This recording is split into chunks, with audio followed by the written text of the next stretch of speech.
Thank you very much, Mr. President. At this juncture, we will ask that all members in uniform to please put on your headdress so that we could participate in the rendition of the national anthem, please.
Thank you very much. We may all be seated.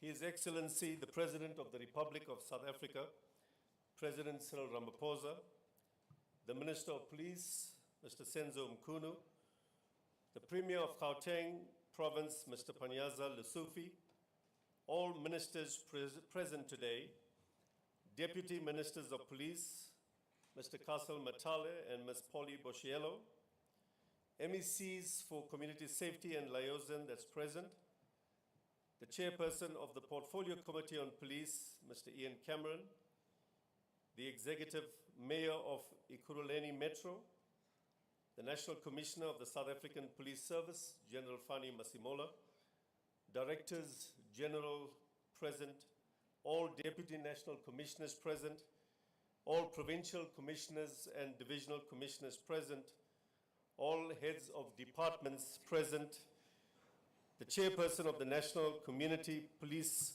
Consultative Forum, Ms. Lucas, Bishop Dr. Matale, the Chairperson of the National Spiritual Crime Prevention Committee, Mr. Rataza, the Chairperson of the National Youth Crime Prevention Committee, representatives of the organized labor, POPCRU and SAPU, esteemed delegates from the academic fraternity and research institutions, all other senior officers that are present, all stakeholders and social partners present, ladies and gentlemen, members of the media, Molweni, Sanibonani, Dumela, Kuyamora, Tobela. Good morning. Mr. President, the South African Policing Summit is an assembly that stands as a confluence of scholarship, policy, and most notably praxis. Simply stated, this is where academic insight, policy development, and practical application of policing intersects. We convene at a time when the complex nature of crime, public trust, and institutional reform demands a paradigm shift in our approach to policing in South Africa.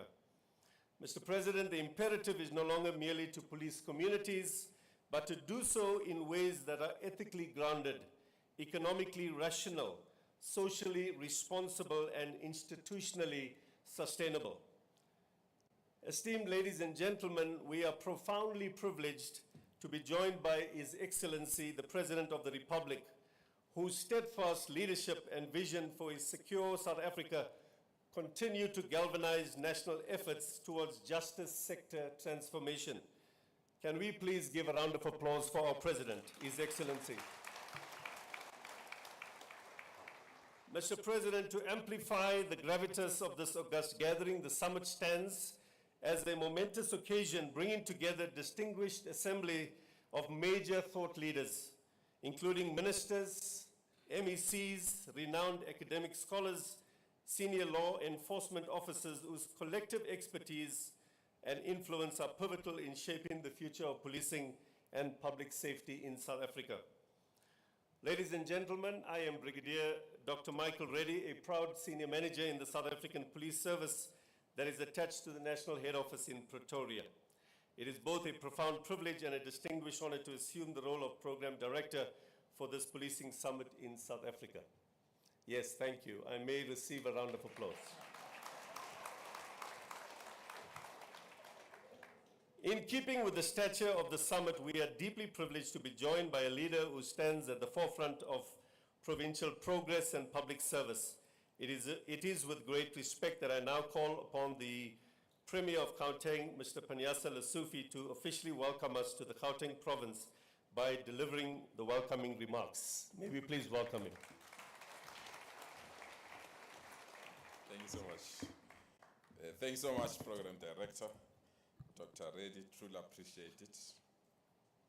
Our President, His Excellency, President Cyril Ramaphosa, the ministers that are here, Minister of Safety and Security, Minister Senzo Mkunu, and all cabinet ministers that are here and deputy ministers that are here, the MECs that are here, and the leadership of the Portfolio Committee in Parliament, the Executive Mayor of the area of Ekurhuleni, Councillor Nkosi Mpile Kagaza, and members of various municipalities, mayoral committees, the leadership of Business Against Crime, senior SAPS officials led here by Commissioner Masemola. I saw also the leadership of the Hawks and other law enforcement agencies that are here, labor unions, community policing forums, academics, and organs of civil society, distinguished guests. I wish to extend a warm welcome to all of you as delegates in attendance to this all-important Police Summit 2025. We want to extend our word of appreciation to the Minister and the leadership of the police for finally convening this session so that all of us under one roof, we can collectively take stock of the fight against crime, but most importantly, plan from the center and execute our mission without duplicating our responsibilities. We are proud as a Gauteng provincial government to be the host as we lead with this unenviable task of being the crime city of our country. If we can't defeat crime, Mr. President, we must kiss our country goodbye. If you can't defeat crime, we must forget about attracting investments. If you can't tackle crime head on, we must also forget about attracting tourists to our country. And young families are now contemplating even leaving our country because they are refusing to raise their children in this violent province. So unfortunately, we have to tackle this issue. And we are proud as the Gauteng provincial government that we have taken a decision that crime remains the #1 priority that needs to be tackled. But it will not help to lament and complain. It will also not help to have long speeches when this situation continues unabated. We come here for solutions. We come here for partnership. We come here for support.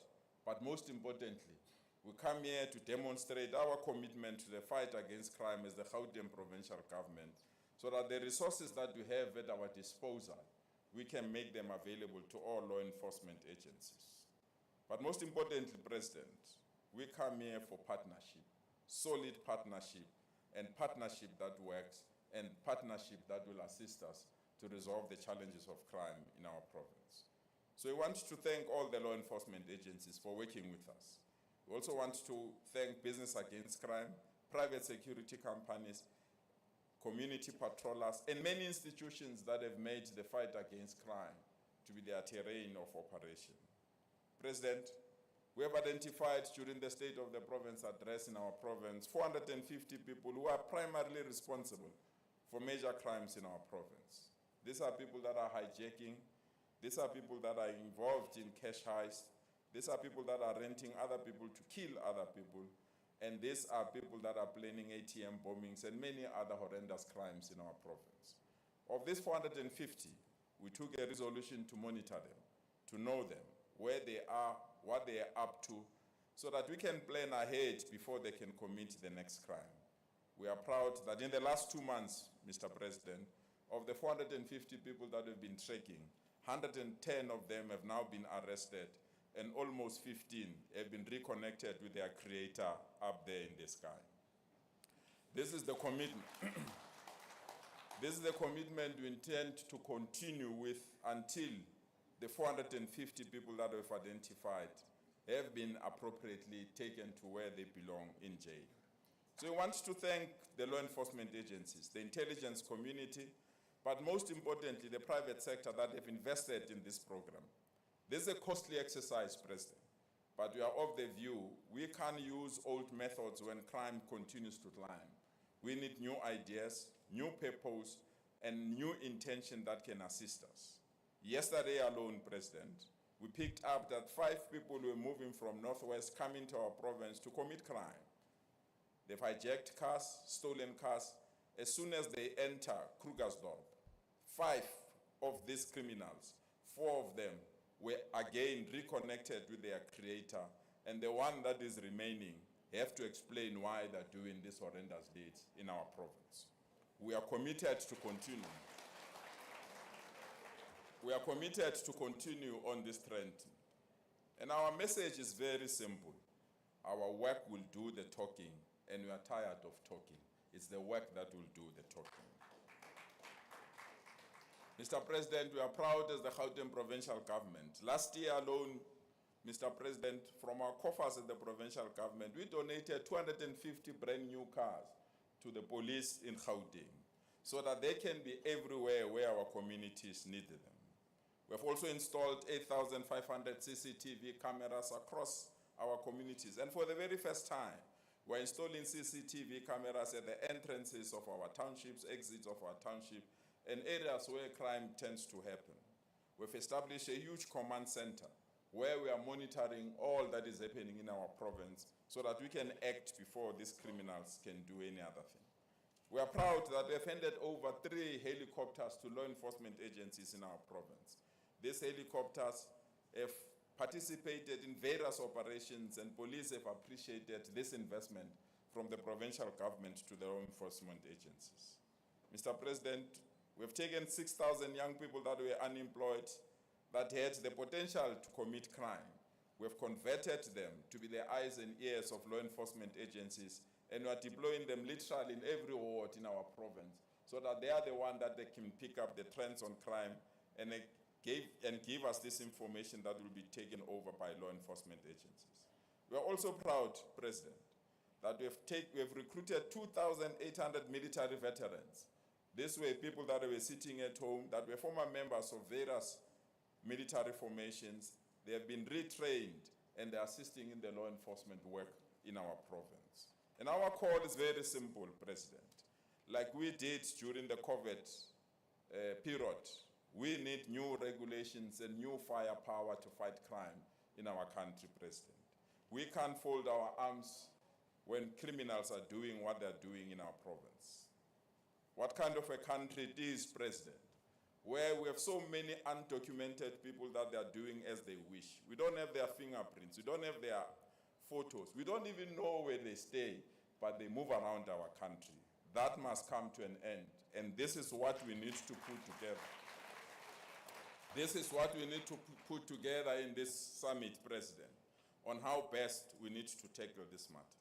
Also, President, we can't allow taxi associations and taxi bosses to do as they wish in our province.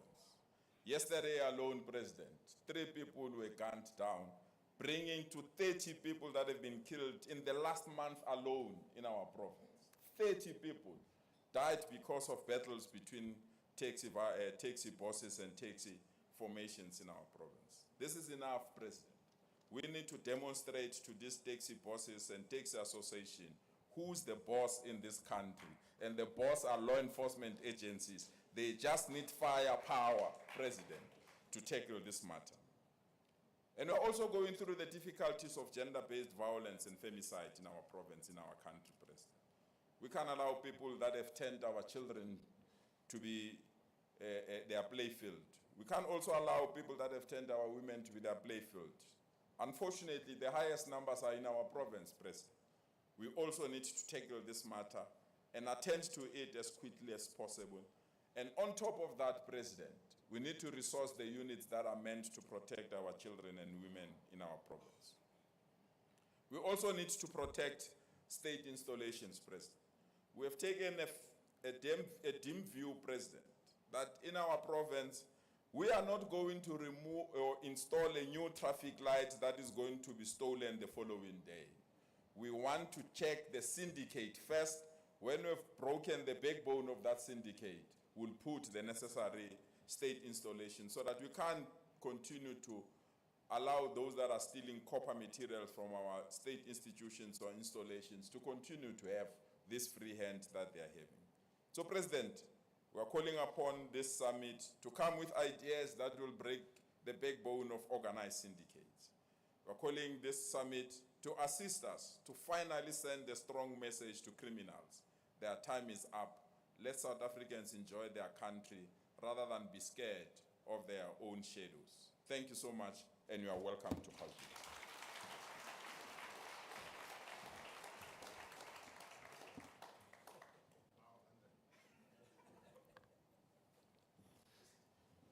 Thank you so much to the Premier for the warm welcome.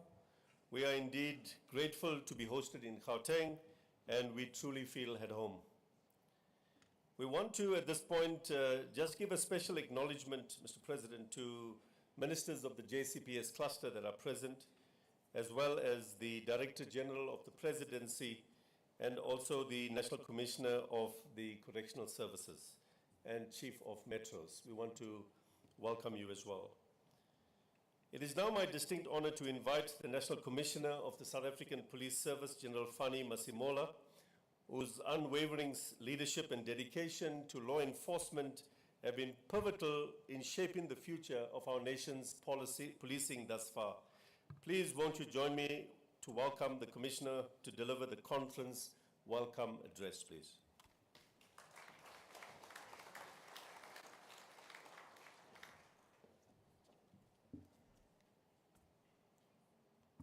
Thank you, Dr. Michael Reddy, for the work that you are doing as a program director. Up to so far, you are doing well. So I hope you're going to do well the whole day. Let me recognize the presence of His Excellency, the President of the Republic of South Africa, President Cyril Ramaphosa, Minister of Police, Mr. Senzo Mkhunu, the Premier of Gauteng, Mr. Panyasal Sufi, all ministers present, deputy ministers also present here today, all MECs, Chairperson of Portfolio Committee on Police, Mr. Ian Cameron, the Mayor of Ekurhuleni, the Executive Mayor of Ekurhuleni, His Worship Kagaza. We are in your area, so we need to behave while we are here. All directors, generals present, commissioners of Metro Police, all deputy national commissioners, national head of DPCI, provincial commissioners, chairperson of CPF, Ms. Lucas, the chairperson of National Spiritual Crime Prevention, Dr. Matole, the representative of both labor unions, POPCRU and SAPU, chairperson of National Youth Crime Prevention, esteemed academia and research institution present, ladies and gentlemen, and the media, good morning. Receive our safety and security greetings this morning on behalf of the men and women in blue across the country who remain resilient and resolute in increasing the safety environment for all people of South Africa. South African Police Service express deep appreciation to His Excellency the President for honoring this invitation.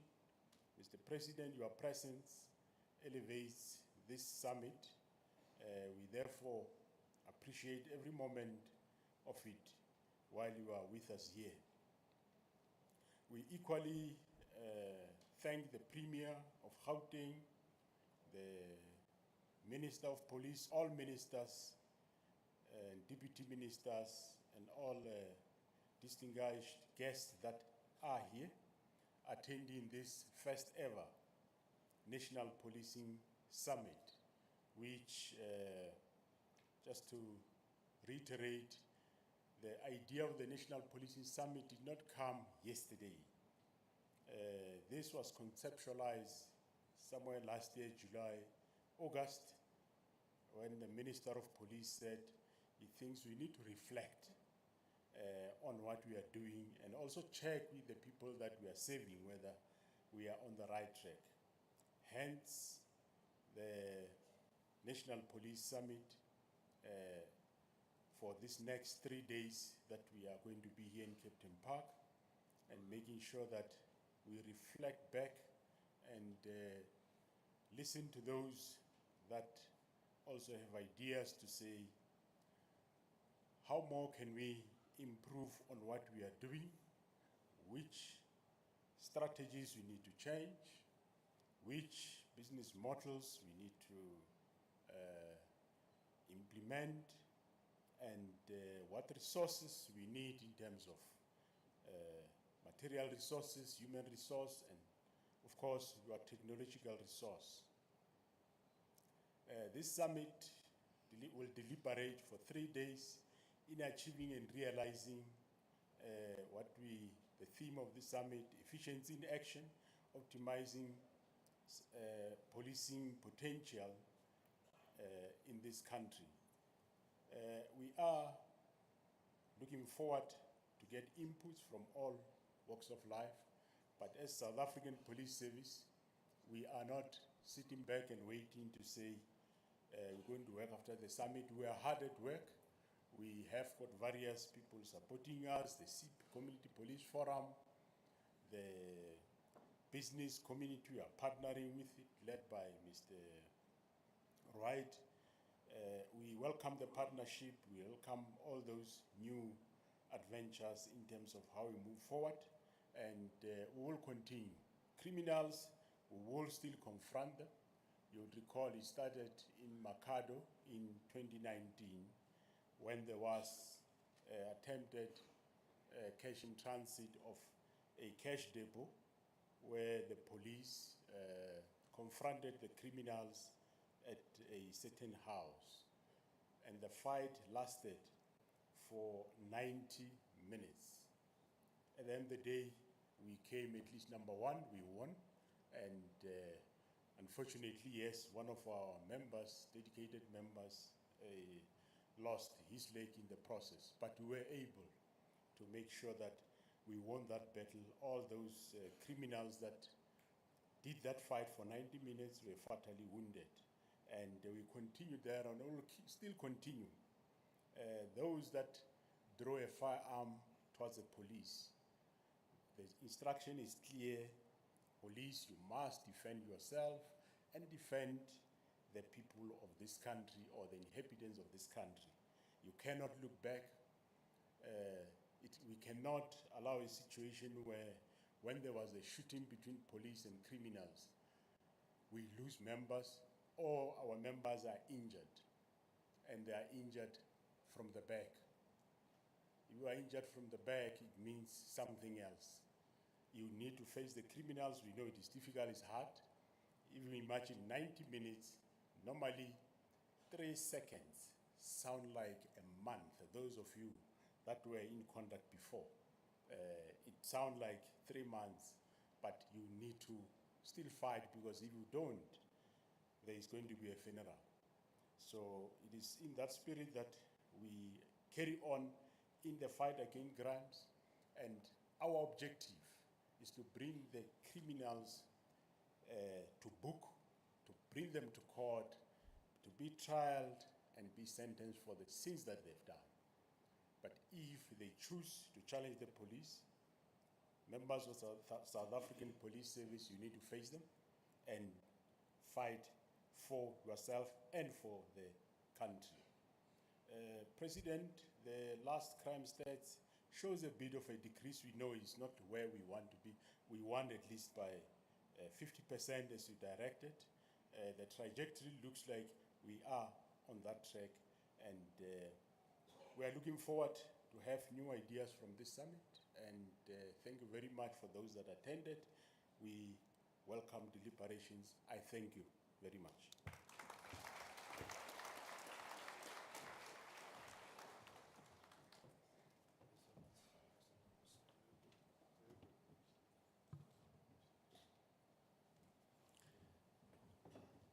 Thank you, National Commissioner, for your insightful and impactful address.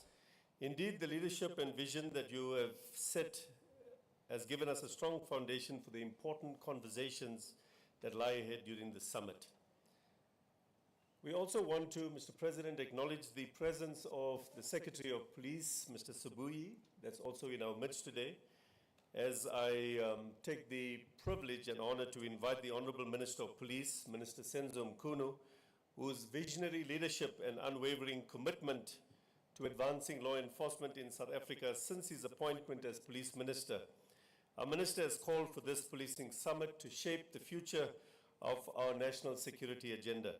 Under the Minister's guidance, we have made significant strides towards building a safer and a more just society. Please won't you join me in welcoming the Minister to deliver the setting of the tone address, and as he lays the foundations for today's critical discussions. Thank you very much.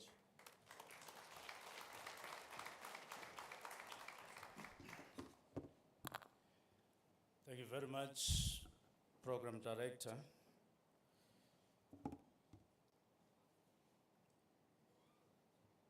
Mr. President, President of the Republic of South Africa, His Excellency, Mr. Cyril Ramaphosa, Premier of Gauteng, Mr. Panyaza Lesufi, my colleagues in the Security and Justice Cluster,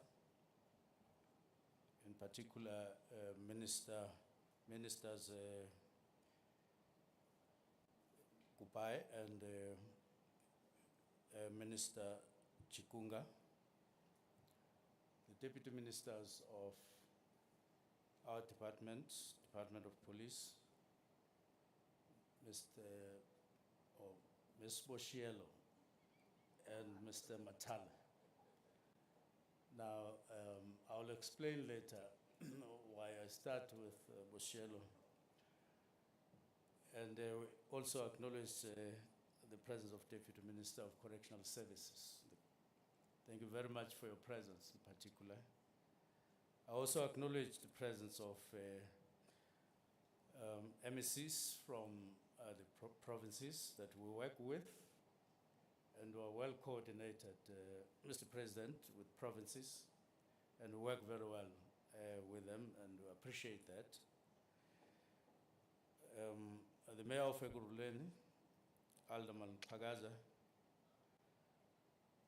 we want to acknowledge also the presence of our National Commissioner, General Masimula, who has just addressed us this morning, Head of DPCI, Deputy and Provincial Commissioners that are present here, Deputy National Commissioners, Divisional Commissioners, leadership of Trade Union Movement that are here, Popcru and SAPU, Chairperson of the Portfolio Committee in the National Assembly, Chair of the Policing Forum.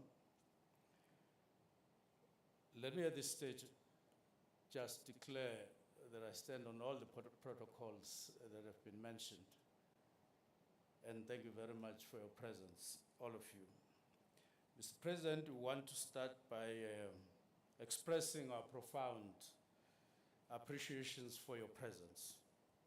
We know what it takes for you to be here with us in this first inaugural summit of the South African Police Service. And along with that, we want to appreciate the presence of all our guests, as mentioned, and they are all welcome.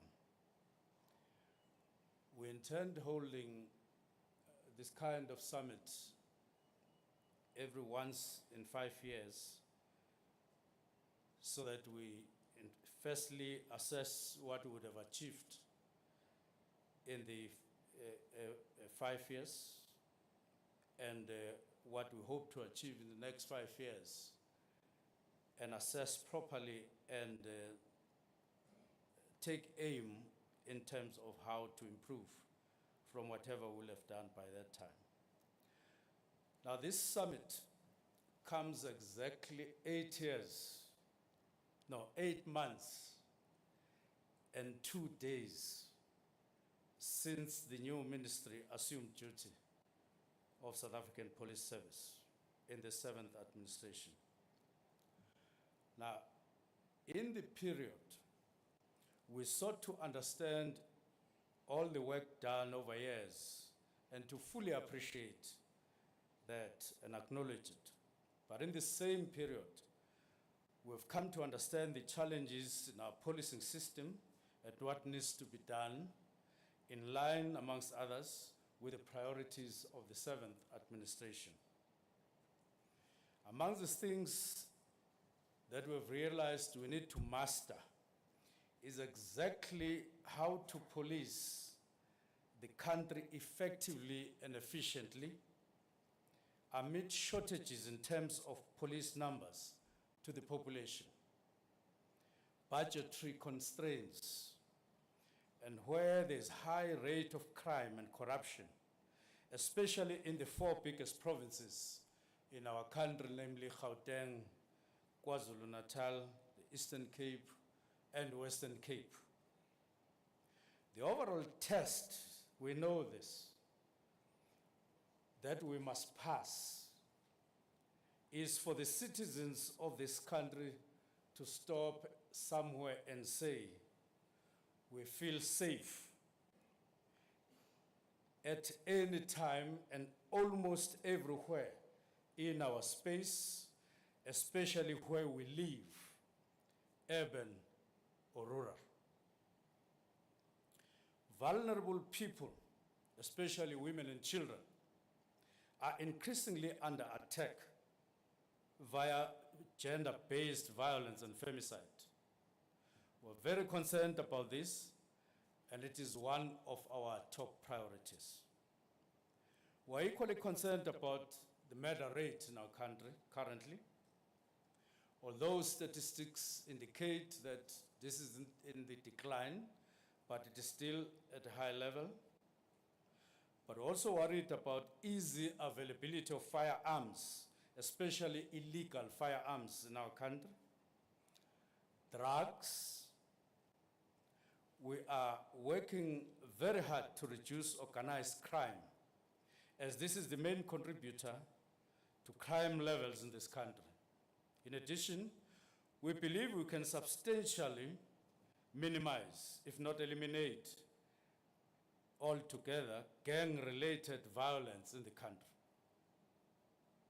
Of late, we note the increases in kidnappings, in extortions, cash in transit heights, and stock theft.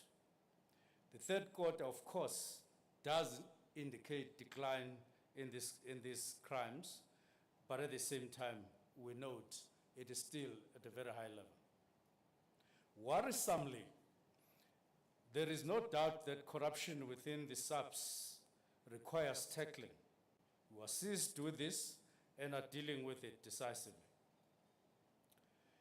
The summit will delve on a range of matters with some focus, among others, on proactive policing, on partnerships, in particular with business, and our infrastructure, especially on police stations, crime intelligence, and increasing use impact on society. We have a number of identified projects which we will implement together with business. Amongst these, but before I go there, yesterday, Mr. President, we held dinner. It was a working dinner here with Business Against Crime, together with a number of business management leaders. Now, there's something that happened which was very interesting. When the National Commissioner was on stage and addressing us, they gave him a mic that was cordless.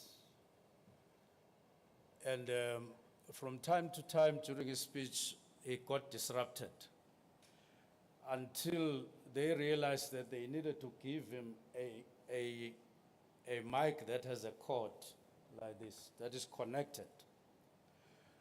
Now, as soon as they gave him that mic, he went smooth until the end. Now, the message we got was that we can't fight crime with a discoordinated or with an unconnected mic. We need to be physically in touch. And I'm happy that a number of business companies are here so that we are physically connected. And that's the lesson we got from dinner yesterday. And from now onwards, we are going to work exactly like that, not only with business, but with all the stakeholders, including our sister departments. And we understand, we've come to accept that no amount of arrogance is going to deter us from working and forging a unity and partnership on this particular matter.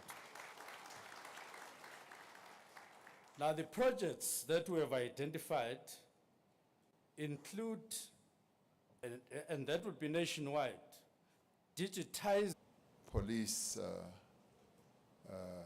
officers, generals, colonels, major generals, you name them, they are all here. When I look here, there are ministers, deputy ministers, and you name them.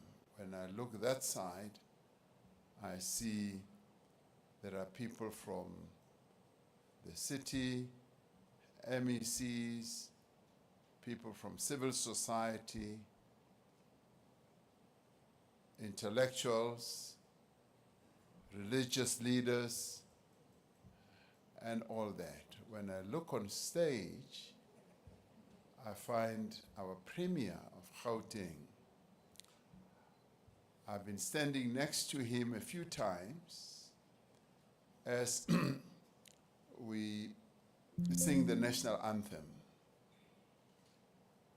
And as many of you will know, we so love our national anthem that when we sing it, we belt out our voices.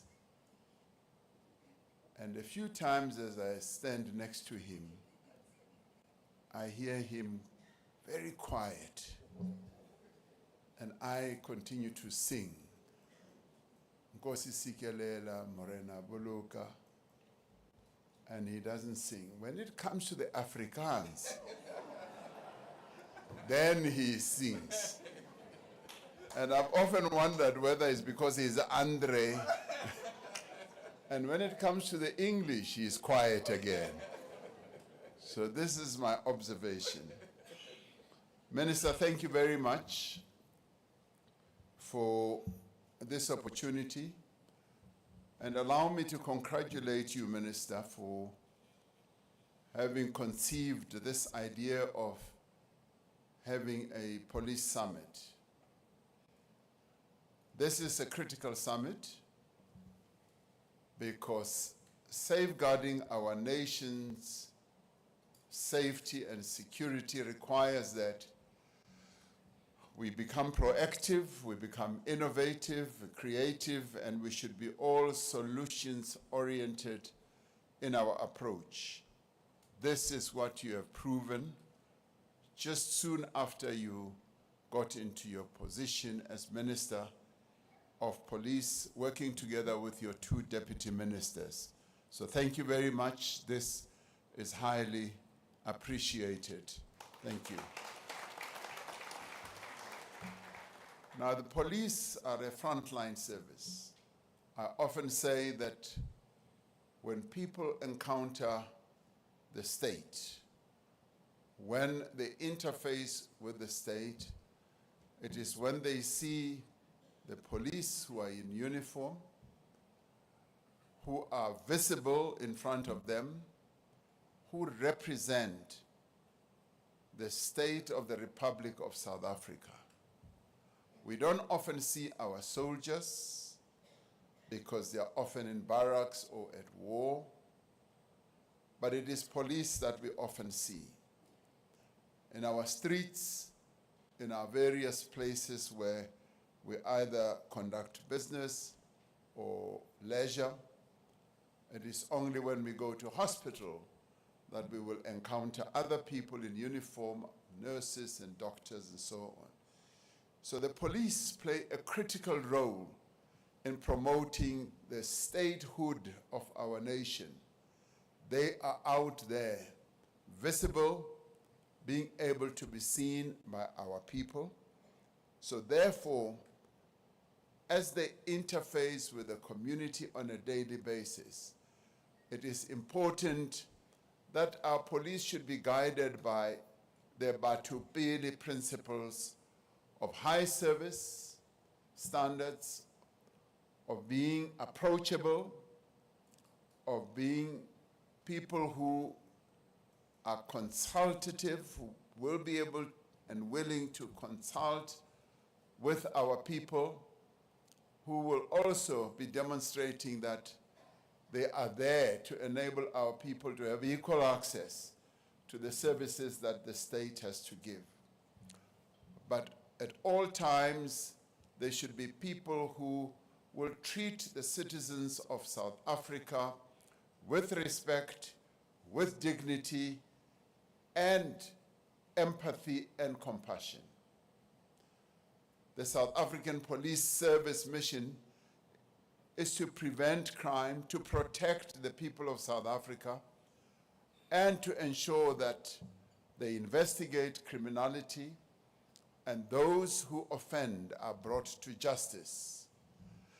They are there to counter threats to community safety and security, and importantly, our police are also there to participate in efforts to address the root causes of crime. Crime is both a cause and a symptom. It is a cause of insecurity and instability in our communities as it weakens social fabric. Crime has a direct impact on the economy of our country. It discourages investment. It disrupts business activity and leads to increased security costs, yes, for companies. But crime is also a symptom of wider problems in a society.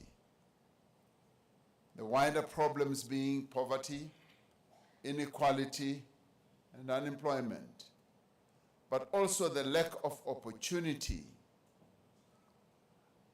also the presence of patriarchy and misogyny, and also broken family structures that are just breaking our family fabric apart. And these are some of the causes of crime and criminality. Addressing crime without understanding its root causes is like being a doctor treating a patient for a fever without diagnosing what the underlying illnesses are. It is therefore encouraging that this summit has as one of its key objectives adopting a more holistic approach to law enforcement, encompassing not just the police, but the entire police system.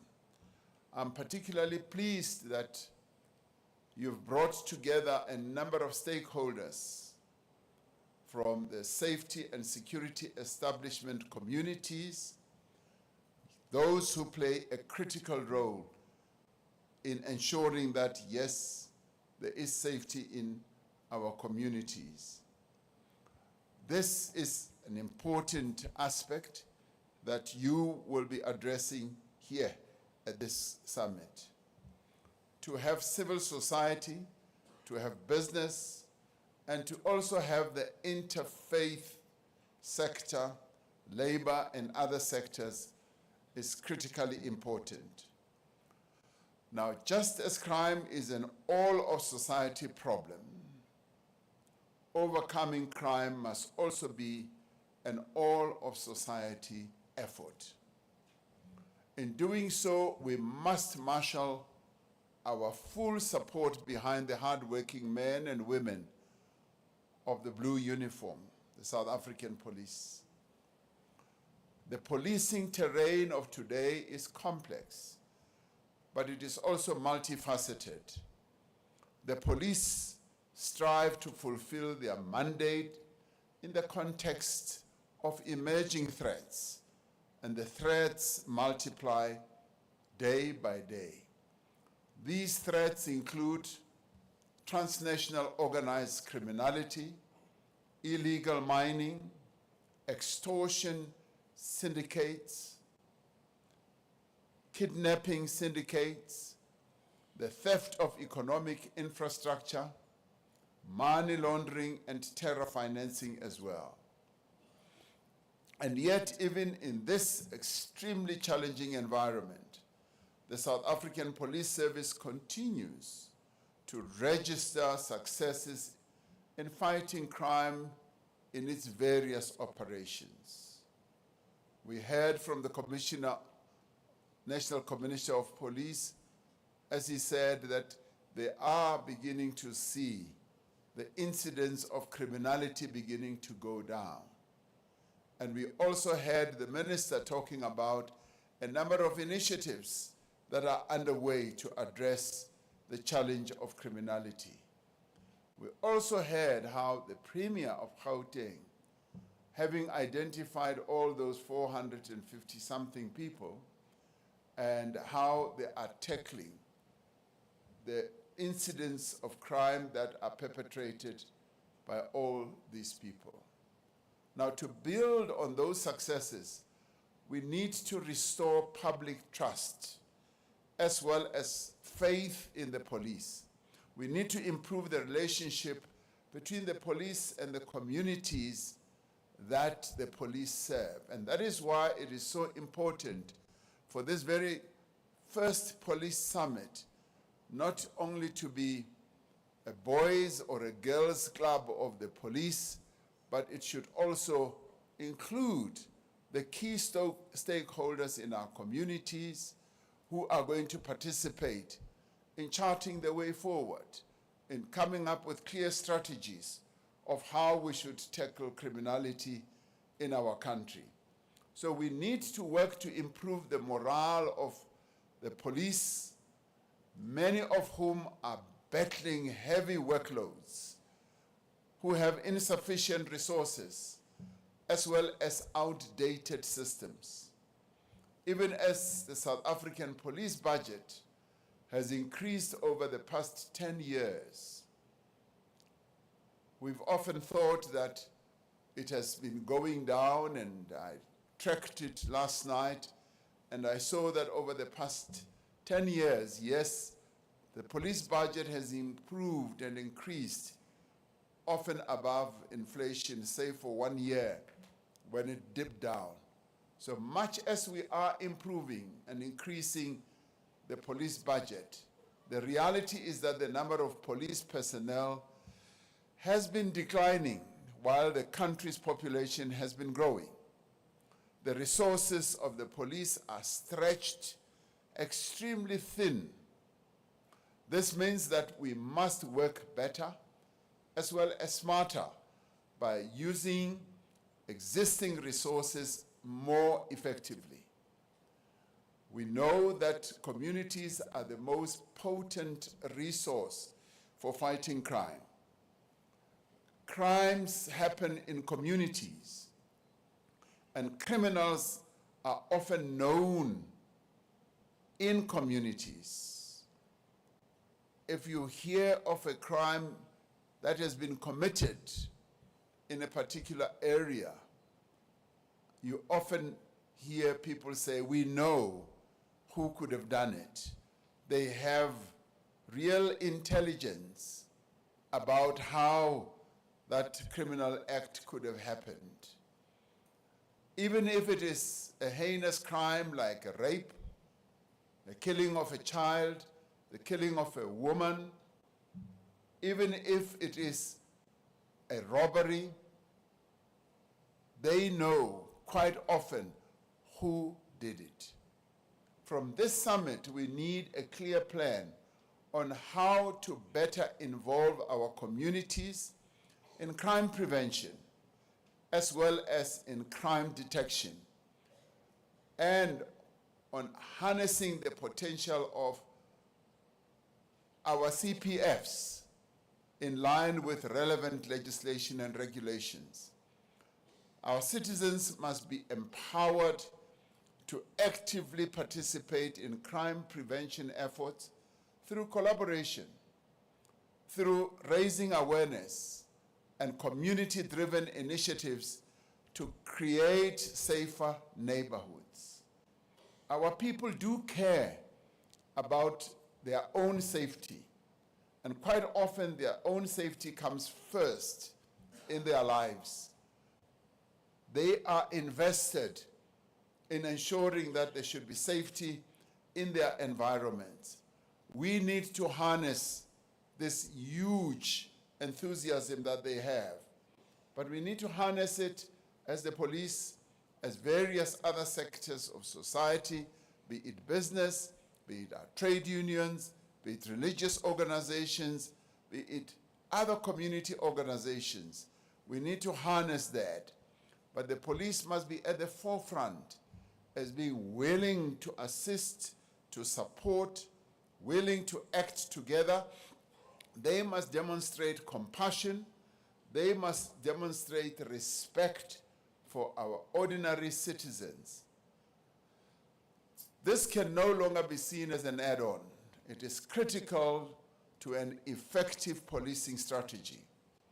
Forging these partnerships with other stakeholders, such as business and various other structures, is equally important.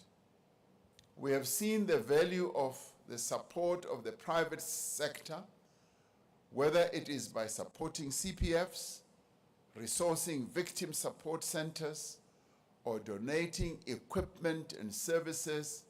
Even as the minister was saying, laying out a plan of where we would need engagement and support from the private sector. It is important that we should do that. We welcome the progress made through the partnership between government and business, which has focused on key interventions to strengthen our crime-fighting capabilities.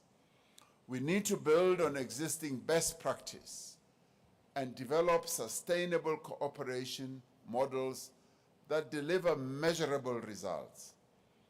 A holistic approach to policing should include deepening collaboration with other government departments as well, such as the Department of Social Development, such as the Department of Women, Children, and Young People.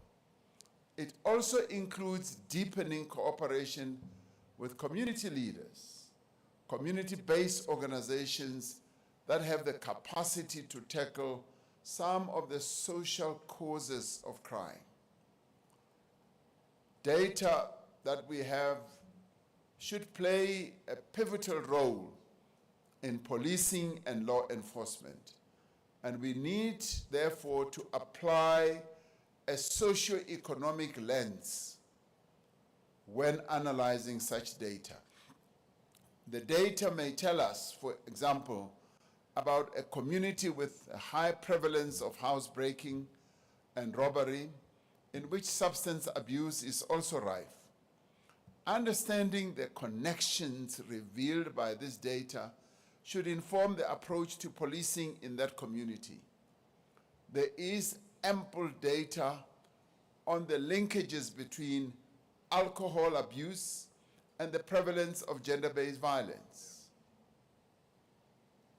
A holistic policing approach would, for example, need to involve working with local authorities to enforce municipal bylaws for establishments selling alcohol. I visited Johannesburg one evening and found that the JMPD was patrolling Premier throughout the city in the most impressive way. And I realized then that in order for us to have safe cities, we do need, yes, to deploy as many cars that you spoke about earlier. We also do need to have a presence of the police to deter criminality.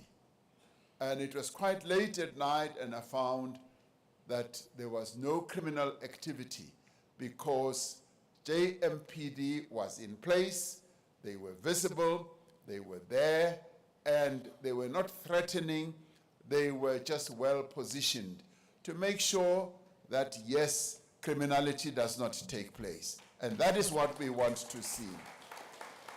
So it is therefore important that our presence as police should be seen. It should be visible. And I know that you need more and more numbers. And that is why in the past two State of the Nation address, we committed to increasing the number of police. And yes, I'm glad to see that even our metros are increasing the number of traffic officers, municipal police. But here in Gauteng, you have also taken on the safety wardens, the crime wardens, as you call them, and I have been seeing them. And I often ask them, how many people have you arrested? Many of them are young people. They say, many. And I say, how? Will you ever be able to arrest me? They just smile away. But their presence is very important. They are gaining a lot of experience, and we should assist them and applaud them for the dedication that they are showing.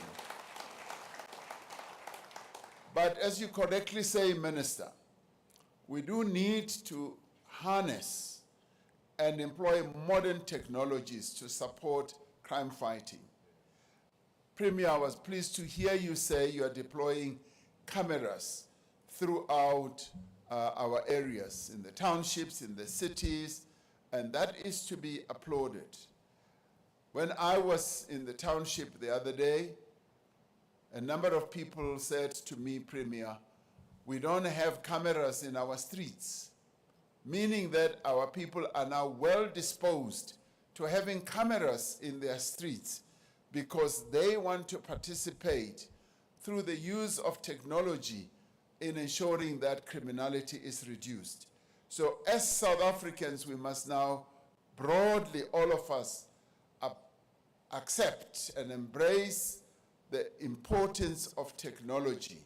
Having visited a big city in China, which has like 18 million people, they were able to show me that this whole city is on camera. They took me to their control center and they said, you can see the entire city of 18 million people.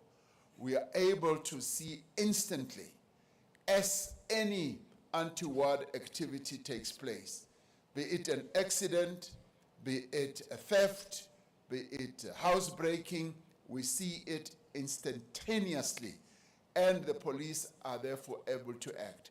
And that city is one of the safest cities that they have in China. We must go the same way as well, because technology does work. Particularly where we face constraints of having real boots on the ground. When we can't have as many boots on the ground, we need to use technology. Technology is there, and it is able to utilize even the modern applications of artificial intelligence to enhance our own sense of safety. And this is what we now need to do. I am particularly pleased, Minister and Premier, that these technologies are now being employed, and we are going to have more and more of these technologies. We therefore welcome the focus of this summit on exploring the role of technology in modern policing, in investigation, as well as intelligence. Technology is particularly crucial when analyzing crime trends and patterns. It is also valuable in empowering citizens, as I saw in Soweto just this past week. As part of facilitating access to South African police service, it is encouraging that discussions are planned for how to leverage innovative digital platforms, such as mobile apps, online reporting systems, and virtual communication channels to improve the public's interaction with the police. To turn the tide against crime, we need better collaboration amongst the different agencies in the law enforcement space. There is a proliferation of organized crime in our country, including the manufacture of illicit drugs, kidnapping for ransom, money laundering.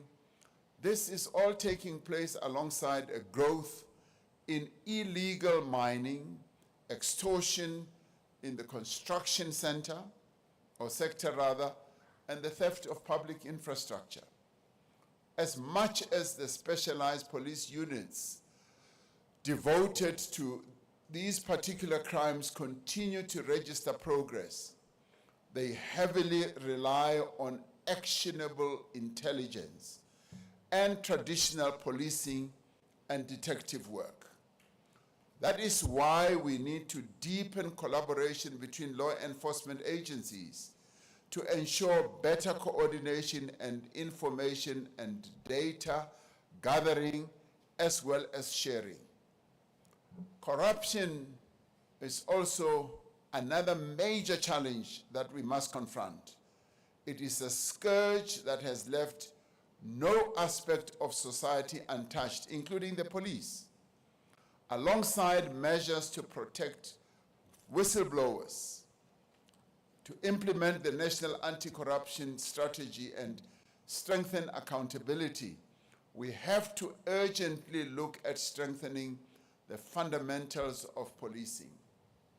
Now, not all police officials or officers are corrupt, but the community that we serve often articulate a concern that a number of the police who are serving them are corrupt.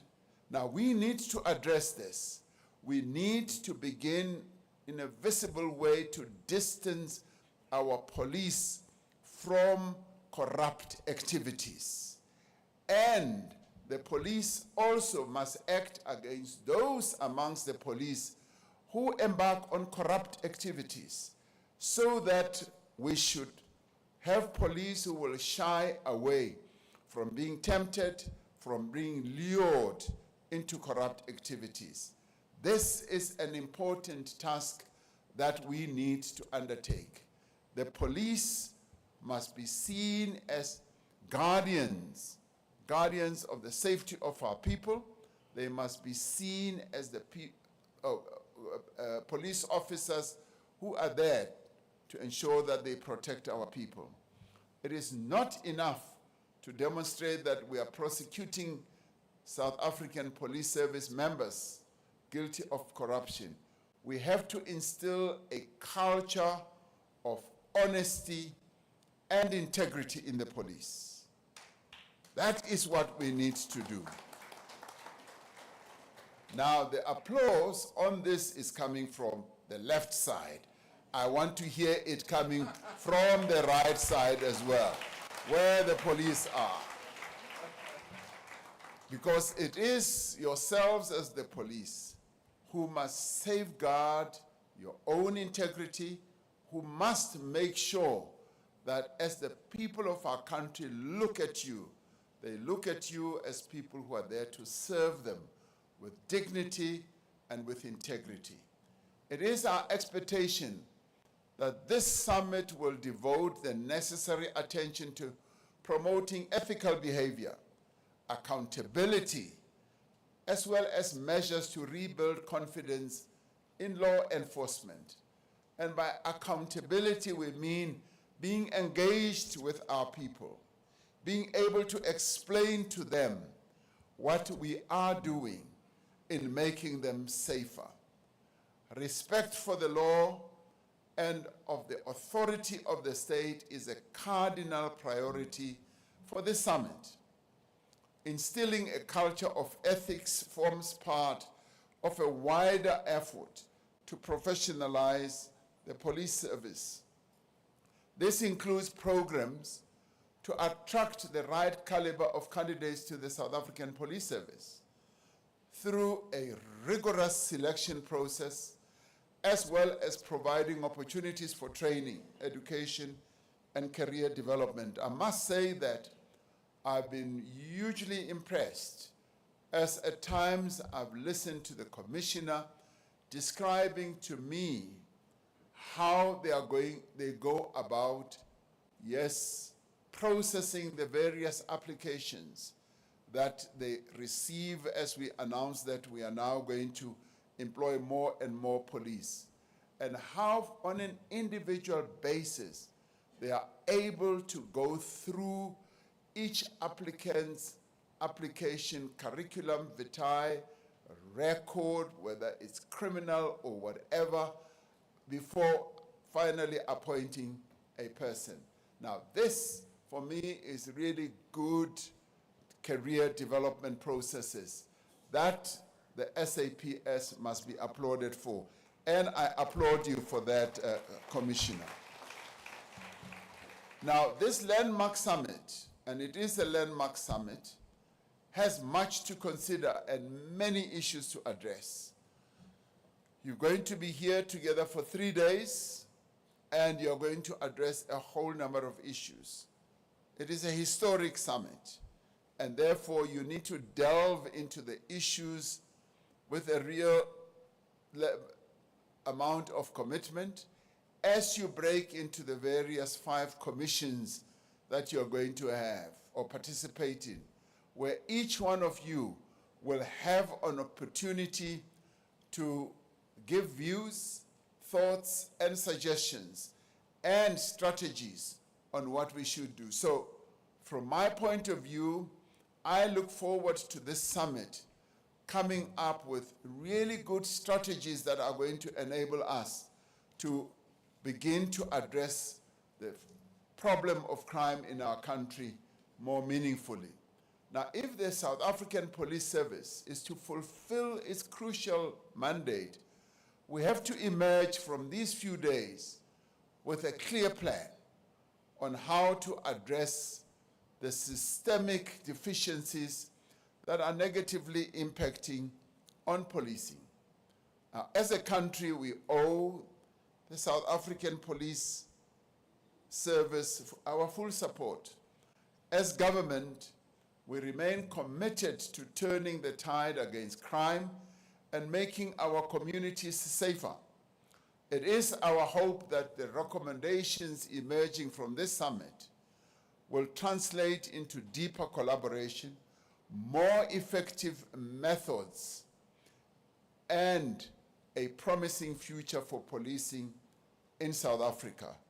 Minister, as much as you want to have this every 5 years, we look forward to this summit changing the course of policing in our country. As you have said, that we would like to improve the manner in which our police function, and what better place and summit is there than to have the people who are engaged in the whole task of policing directly, and many other people who are their collaborators, particularly communities, academics, the religious community, and many others, as well as colleagues who are in the local government sphere. So this to me is a very, very powerful summit, a powerful summit that we need to pay our full attention on and devote these 3 days to actually going down into greater depth and insights on what we need to do to bring the levels of criminality down. So I have high hopes about what will come out of this summit, and I wish you, Minister, National Commissioner, Deputy Ministers, and all other officials who are part of the police service, and indeed every other person who is going to be participating here, the best of participation. I wish you strong minds, high intellect, and talking without fear of any favor, and also talking very directly. If there ever was a time for anybody to talk more directly about crime, this is the time. And I hope that we will succeed in doing so. Thank you very much.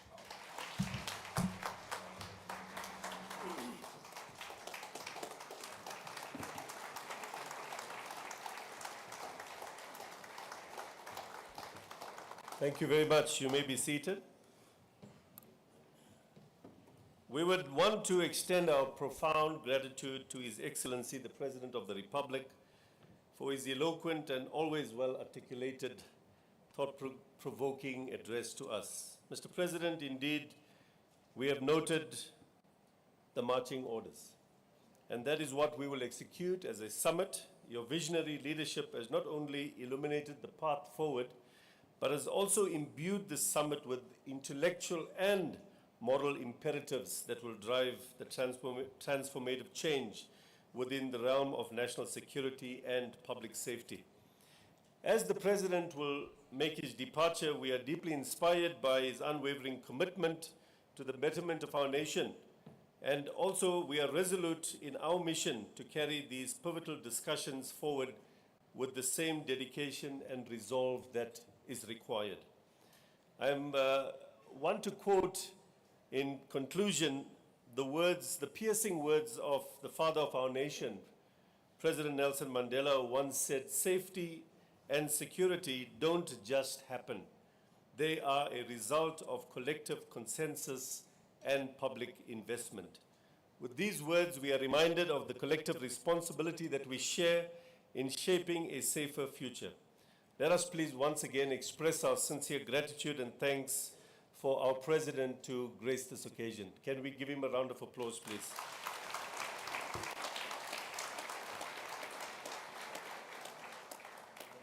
Thank you very much, Mr. President. We have come to the end of our ceremonial program, and I will request that we all rise as His Excellency the President and his entourage will depart from the auditorium.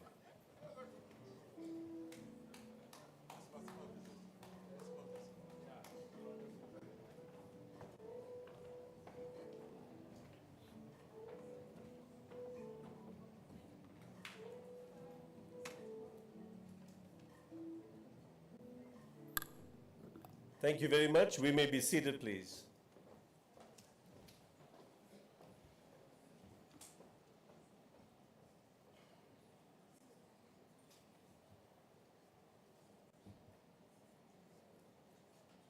At this juncture of our program, I know it has been a long morning, but may I kindly request that we depart from the auditorium in the following fashion, please. We will be doing tea at this point for about 15 to 20 minutes. So we would request that you please make your way back into the auditorium at 12:15. The Directors General, let me start with the correct protocol. The Ministers, Deputy Ministers, MEC, the Mayor and Chairperson of the PCP will be escorted by Lieutenant General Mosekedi back to the VIP room at the holding room number 1, please. Let's allow our dignitaries to leave first.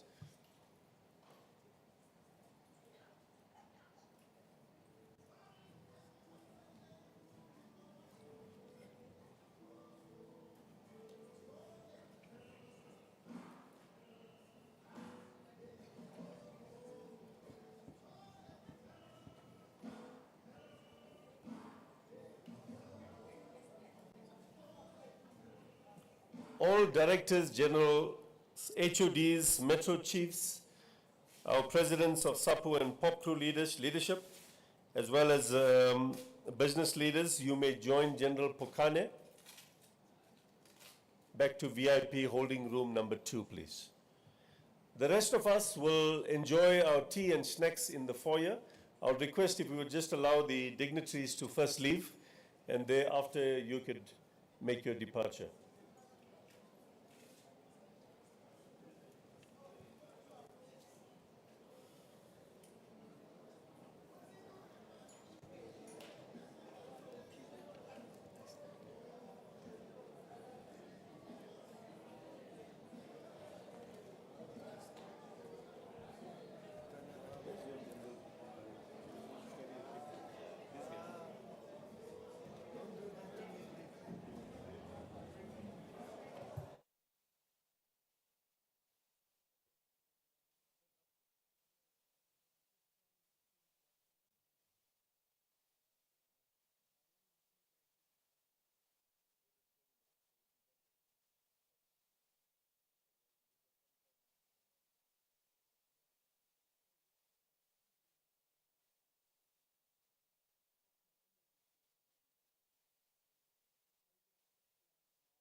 Then she told me it's at 1 o'clock. Yeah. Thank you. And I. Yes, yes.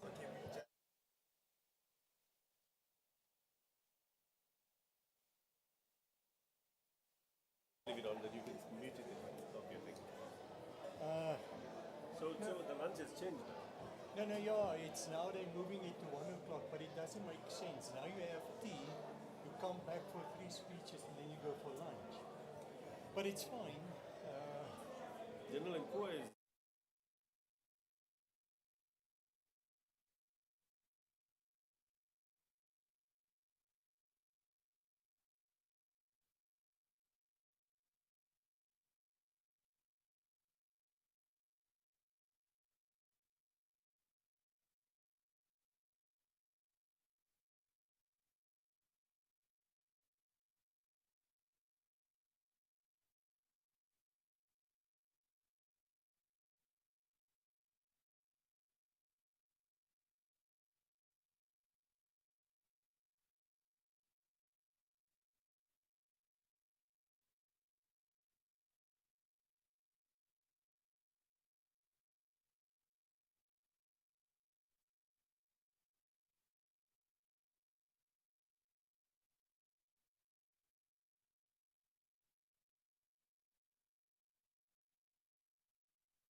again.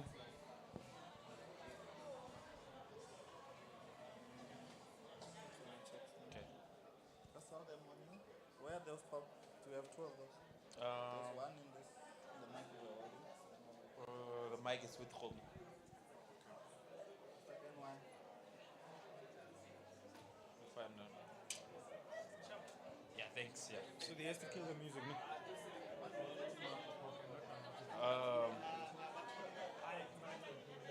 Kopa pop filter. Kopa tole engwe ya mtu ika ya mtu. Is it fine if we put the SAPS pop filter? Is it fine? Is it fine if we put the SAPS pop? Try to do your thing. Ah, siyabuza eh. Hey. Singahamba sixabane nabantu. Can we have another one, please? The first session ran smoothly. So, We believe, yeah, I believe so. no, I was checking on Oh. YouTube. Oh, YouTube it was clean, yeah. I was watching throughout. Even the audio was coming out nice. So, Yeah. I was actually telling most of the events that I've done, where there's chaos at the beginning, for some reason they go smooth. Where there's a smooth at the beginning, in the middle of nowhere. That's what happened yesterday. That's what and Shumo sound. one. Yeah.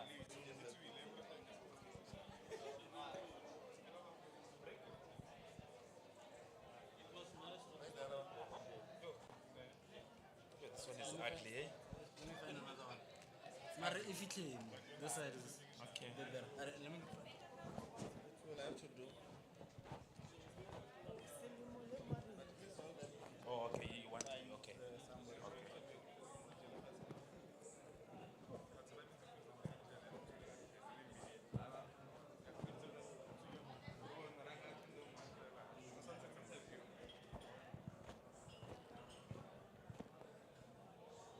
One, two, one, two, one, two, one, two, one, two.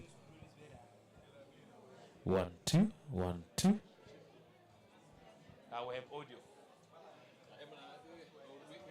Yeah. Now if you give me proper instruction, you get things right. But if you there's no clarity.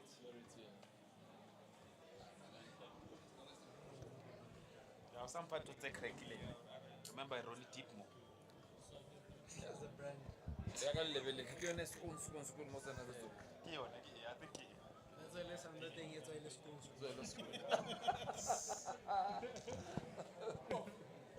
yeah, I can remember. What now? Okay, guess who was going? School, get there. And this school, whatever one it was.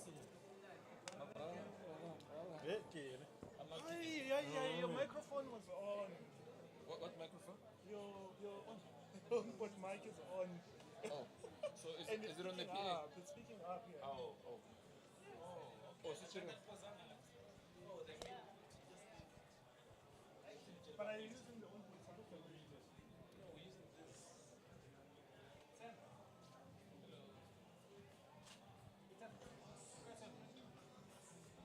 Okay, let me check. Yeah, no, they just meet for now.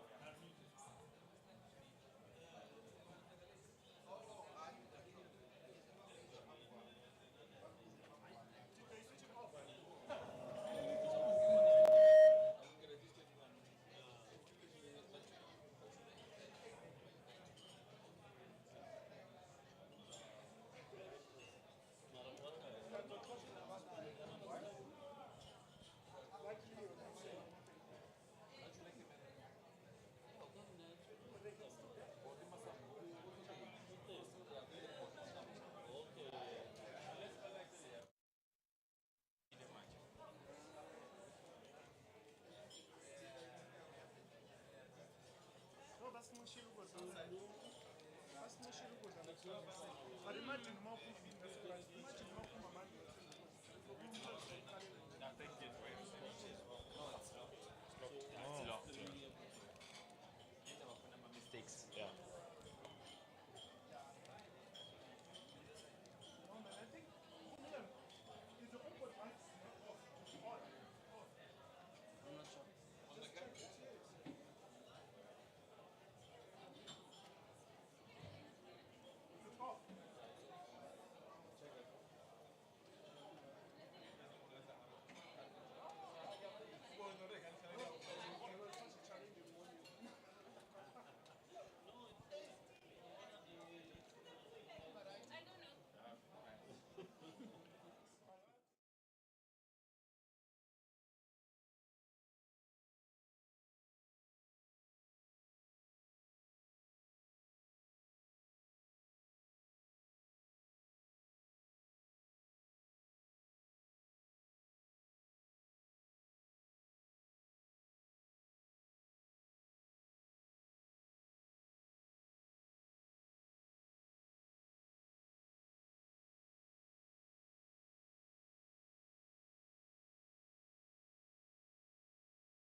Thank you, ladies and gentlemen.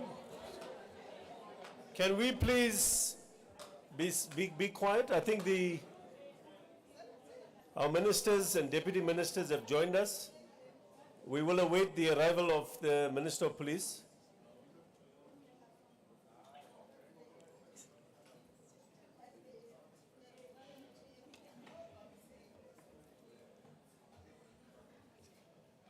All right. Thank you.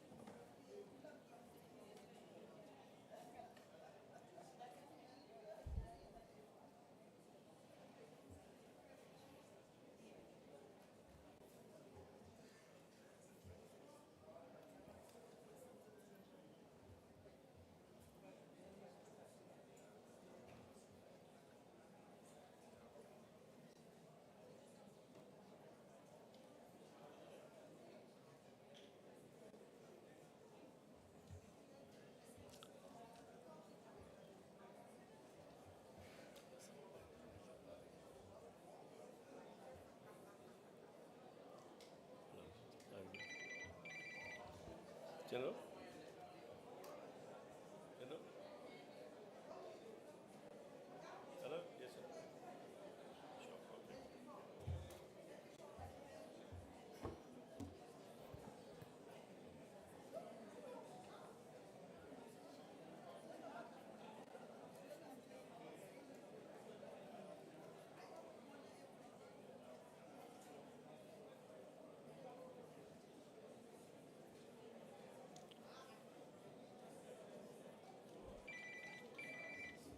General?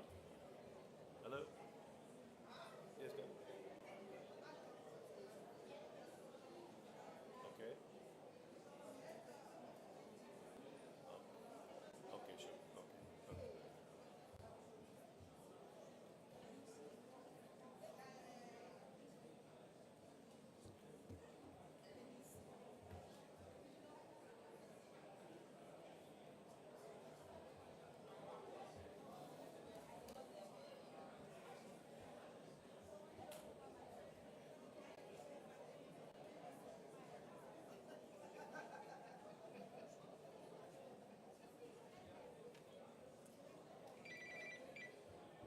General?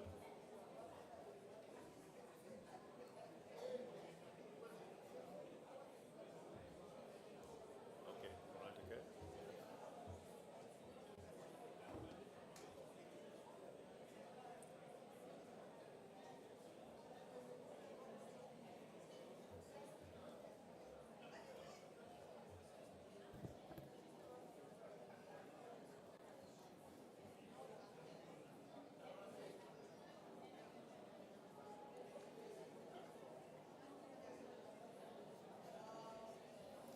Thank you very much.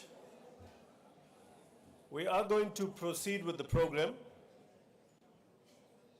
Our Minister of Police will join us shortly in a few minutes.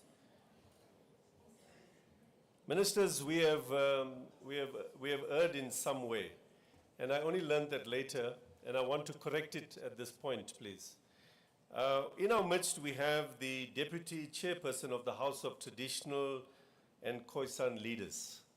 So we wanted to apologize for not acknowledging the presence of the Deputy Chairperson. Please feel welcomed as we proceed with our program.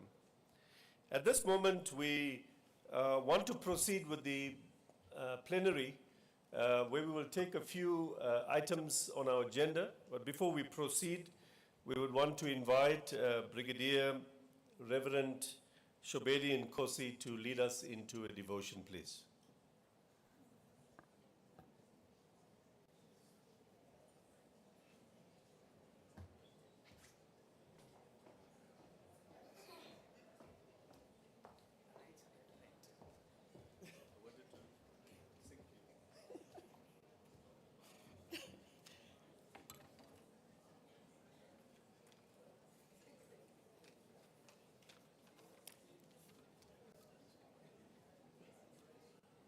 Program Director, thank you so much for the opportunity.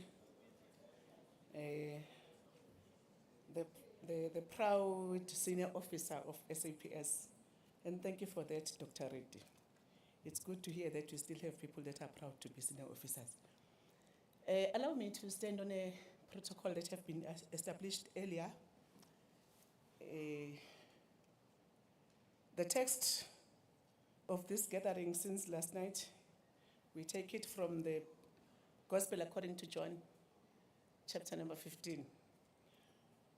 For the benefit of those that have joined us this morning, I will just read it through again from verse 1 to verse number 7.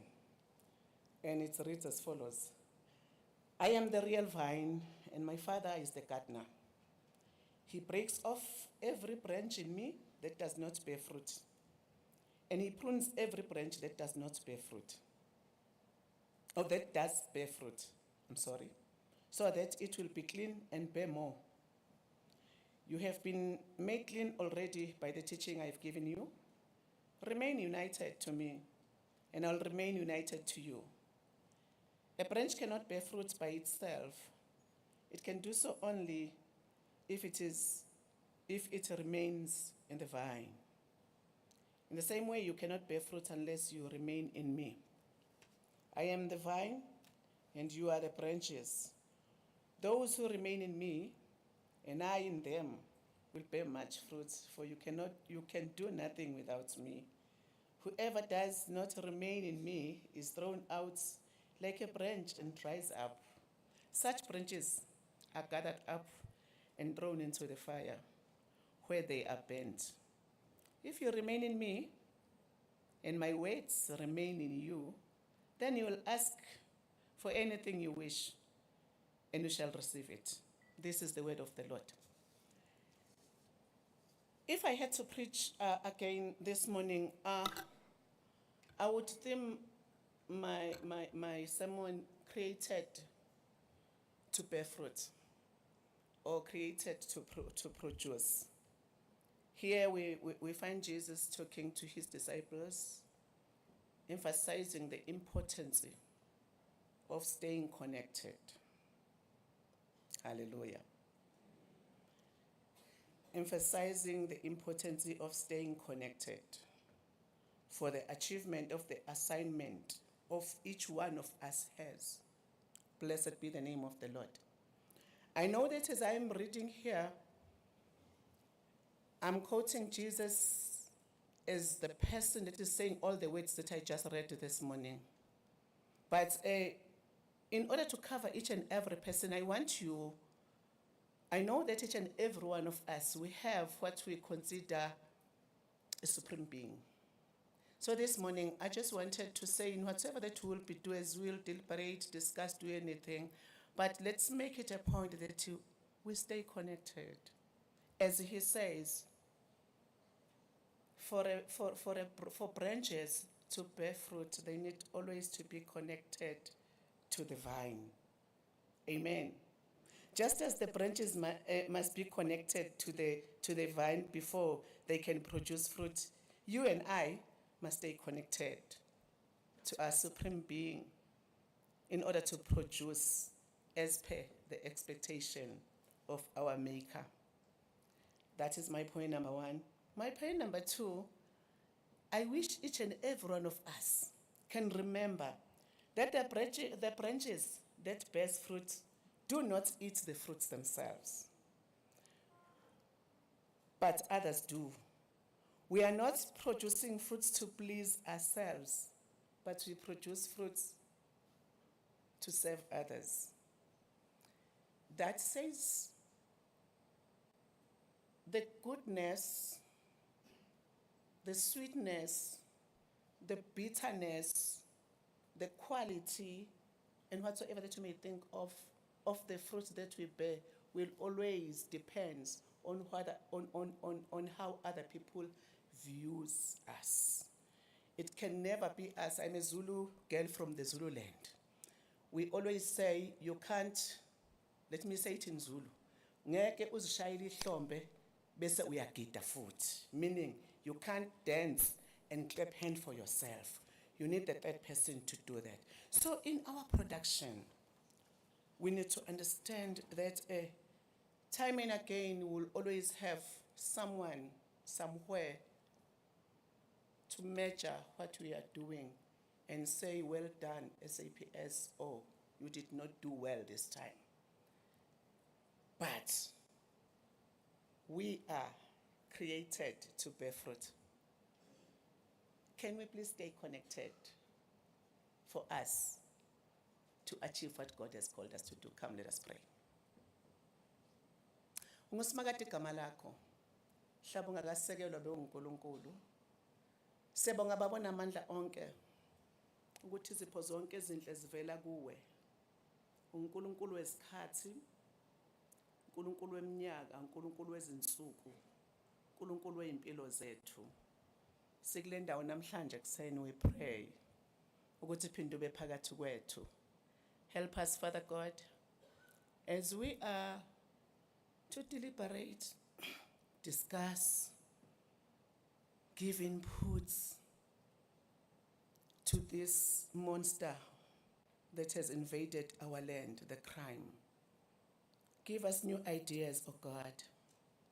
Help us to mean what we say and say what we mean. Help us to be those agents that will be able to put something in place in order to deal with this pandemic.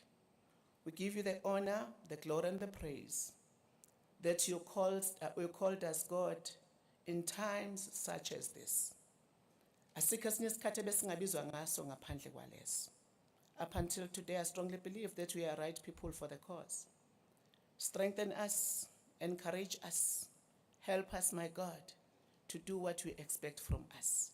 We pray as we start this program and continue that you are in our midst, guiding our feet, guiding our minds, guiding the way we utter words. In Jesus' mighty name we pray in thanksgiving. Amen. Thank you.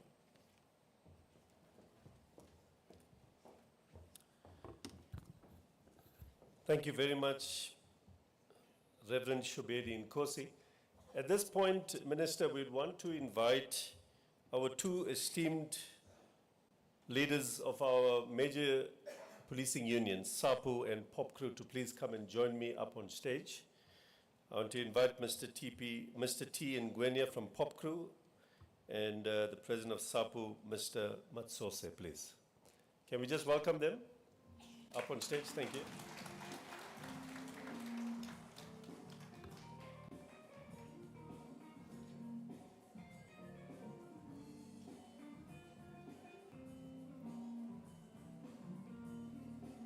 So the President did indicate, or I think our Minister did indicate that we need to be connected, and that was amplified by the devotion.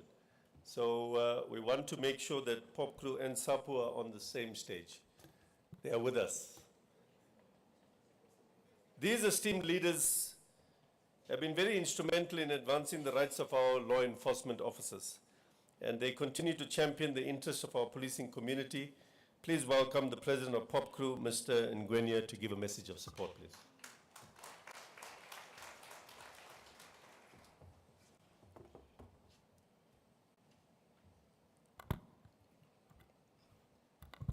Program Director, I'm not sure whether I do like I'm used to do, but I'm skeptical that other people will be scared and said, in the police summit, now we are meant to do political work. DM, I will conform and a minister and become a conformist. But before I start, because the pastor I have prayed,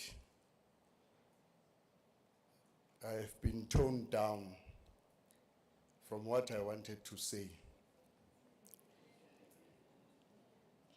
Because you cannot be bigger than the prayer. But I'll say anyway, because the president of the country have said we must speak without any fear or favor. Firstly, let me say all protocol observed because I've heard there so many people that I must acknowledge, Minister. Everybody who is here, we salute you as POCRO. Our first opening address will be to say to everybody who's here, don't spend time chasing butterfly. They will fly away. But what we need to do is to spend time making a beautiful garden. The butterfly will come back to the garden. This is our opening as POCRO. Because today we're not here to chase butterfly, we're not here to become complainant, but we're here to come up with solution to the problem that is facing our country.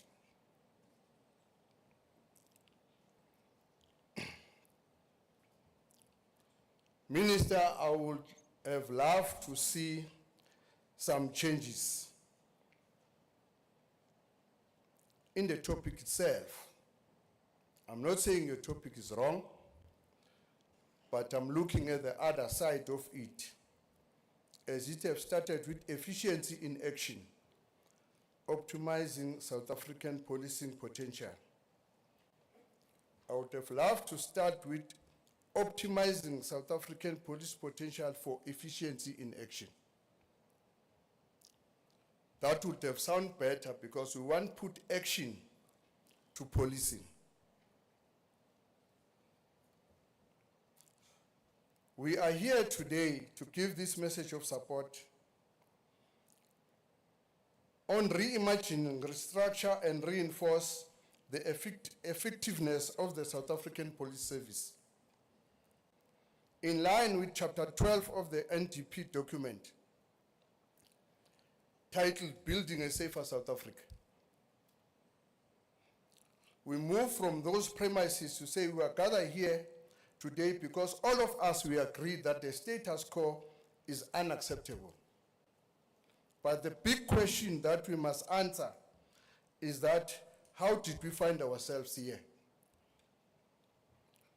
It's because of capacity, or we don't know what is our mandate. It's because of lack of strategies to give direction to the revolving crime pattern. Or is it because of infightings, pride, that we want to prove a point that we don't care about the safety of our society and the community? Or we don't have pride on the uniform that we are wearing? Or lastly, it's because we find ourselves accidentally in position of power but not understanding what is our roles and responsibility. Colleagues, Minister, our officers are underworked and underpaid, inadequately equipped to deal with complex nature of crime. We cannot demand efficiency from a service that lacks necessary tool to support from their immediate commander. Crime cannot be fought by police alone. A lack of strong partnership between SAPS community organizations and stakeholders weaken our ability to create a sustainable safety strategy. As POCRO, we envision a kind of SAPS that is professional, well-resourced, and committed to commute and drive crime to success.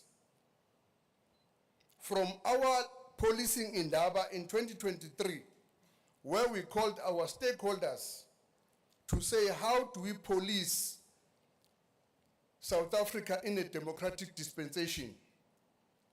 We have done our own research that has made us to come up with a resolution that says, we are still running with the Criminal Procedure Act of 1977, 30 years in democracy. I'm glad that the Minister of Justice, I heard she was here.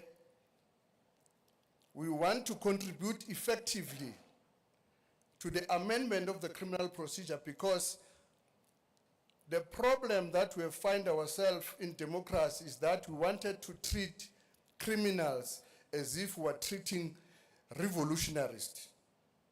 You fought for the revolution, you were not criminals. But criminals were there even before the democratic state, and they were dealt with. That's how we need to deal with criminals. We came up with a resolution that says, first, we need to strengthen the community-driven crime prevention, which entails expanding community policing forum, of which we are the authors of the community policing forum. But how does it find expression? We don't know where it's being suppressed, because it does not play the role that it's supposed to. The president says crime must be fought by everybody. We need to establish local crime prevention that include law enforcement, social workers, community leaders to address underlying social issues that fuel criminal activities. Because police must become everything, teachers, social workers, resolve the problem of local government and everything. Their mandate in terms of the Constitution is to combat and prevent crime. And Minister, we're calling upon for a review of the separation of powers. Police cannot be player and a referee at the same time. Your office as a minister must be able to develop strategic direction to take the department. The work of the National Commissioner is to implement policy so that after a certain period we'll be able to review and check how far with the strategic document that I've developed. But you find policy, SAPS developing their own strategic objective, which is outside the ambit of what is your agenda as a minister. We must invest in youth development programs that provide alternative to crime and gang recruitment. Initially in 1994, when Secretariat was established, its main purpose was to develop policy direction, but SAPS is run by national instruction. A national instruction is something that you curtail to suit a certain individual. After that, if it's made for people who've got bigger bodies, it will be curtailed to accommodate that particular individual. Once that particular individual enters the door, it's going to be curtailed to be small so that another bigger person cannot enter. That's what the national instruction is doing. Why don't we have policies? Develop policies that will be able to be assessed after a mid-year term and a long term.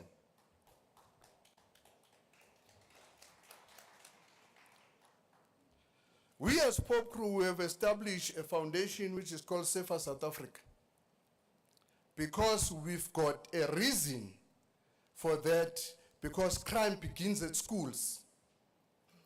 How do we collaborate with our Safer South Africa and be supported in relation to dealing with crime at schools, because battle got all same months. The second agenda is to, in dealing with a greater efficiency, include advocating for restructuring police service. Minister, I'm standing in front of you, in front of all these people who attended this summit today. 7 national commissioners have come with 7 restructuring, which have not found expression at the coalface.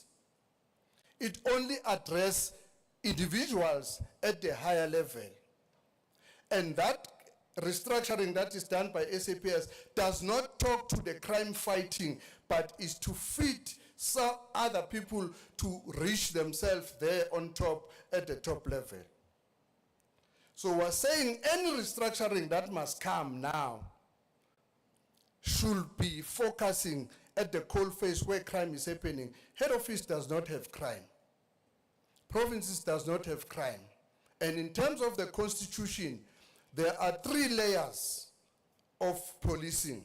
It's national, it's provincial, and police station at the coalface.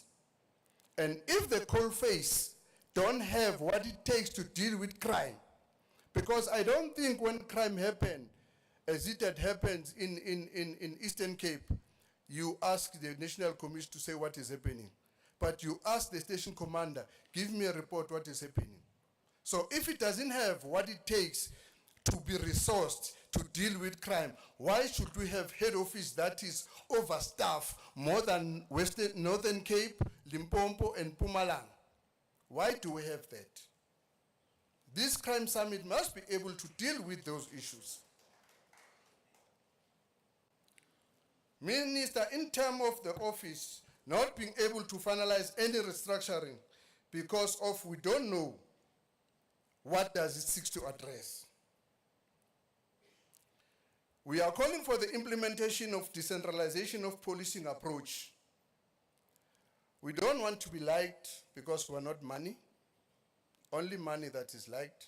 We're calling for the police officials to get out of offices. Police were not trained to be administrators. Police were trained to deal with crime. The experience that they have, it must assist in dealing with crime on the ground, but not to be paper pushers. We're calling for the modernization of training curriculum that will tell us what kind of a police official we need for the democratic dispensation and policing in the 21st century. We need to address the mental and physical well-being of our officers. Minister, we've got lots of duplication in the SAPS, which does not assist in dealing with the issues of crime. We've got duplication of activities. Why do we have a medical aid called PolMed when SAPS is going to deal with wellness? Because that function would be located to the medical aid so that independent people will assess the police and give them direction, because EHW uses the same confinement of the police to disadvantage the members when they are supposed to get upward mobility to a law we are signed. I'm happy that, Minister, we have called upon for the expansion of forensic. We will support you wholeheartedly without any shame on that one. There must be a clear role between Secretariat and yourself, Minister. Who develop policies for who? Who implement the police? That should be clear, be put. Who do an oversight? Not Parliament. Parliament come by the way at the end to do oversight, but who do oversight on policy and strategy implementation? And we're calling for the synergy. This is a line of production if you have done production management. SAPS's role is to make sure that they secure attendance of criminals to court. But there's no accountability in court in terms of how many people have been processed before the warehouse Mr. Tobekale is holding. And the Deputy Minister of Correctional Service, I see it's here. They don't account as to how many people have they received and how many have they rehabilitated. But we are the only one who gonna stand before the media and say we have dealt with crime, so and so and so and so. But this chain does not work. We're calling for the synergy, that everyone, when we talk about dealing with crime, they must be accountable. Because courts, Deputy Minister, the courts are working 4 hours out of 8 hours. Operation Chanela, every time you hear we arrested 200, 600 and something, but every day on Monday they are postponement. At whose expense, where they must go and stay? They are going to eat the budget of correctional service. So those are the things that the synergy and the address of synergy of operation to deal with issues of crime. Because if I put on more people, arrested them, who must prosecute? The prosecution must be able not to postpone. Who benefit on postponement is lawyers. 8 o'clock, the courts are open. 10 o'clock, they're going tea time. 1 o'clock, they go on lunch. 3 o'clock is postponement.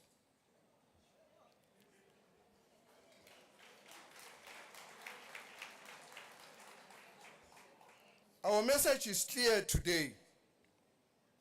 We are calling for the amendment of the Criminal Procedure Act. We have a document that we can supply that says we've done a research, we are not thumb-sucking. We've done a research as Pope to say, this is what should happen. Where are the police hands hold tight? We will make that document available. We will participate in the commissions so that we make those documents available. Also talking about GPV and everything. The initiative stemming from our national, okay. Let me conclude by quoting from the one and the only person who have made us to be here today, O.R. Tambo.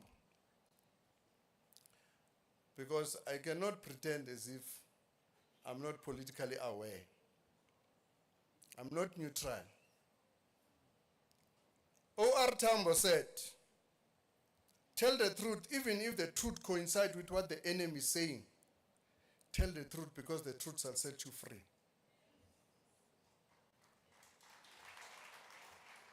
Together we can build South Africa where our citizens can feel free and safe. Where police officers serve with integrity and where communities are empowered to play an active role in their own security. Let us move forward in unity in action. Together we can fight crime effectively and sustainably. We are not money. We don't want to be loved. If it happens that we step on the toes of the others, we are not apologetic about that. We are confident that we are telling the truth, even if the truth coincides with what people don't want to hear. So help us, God. We stand by the truth. This is a new era for the SAPS to rise. This is the new era that the minister have put on the table. We'll support you, Minister. We wish this policing summit the best of deliberation. I thank you.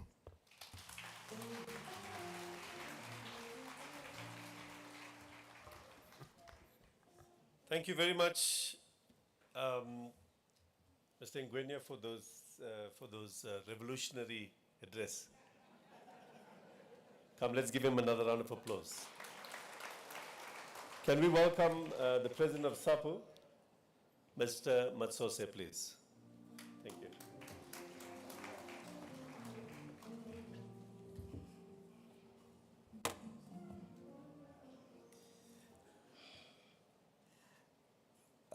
Thank you very much, Program Director.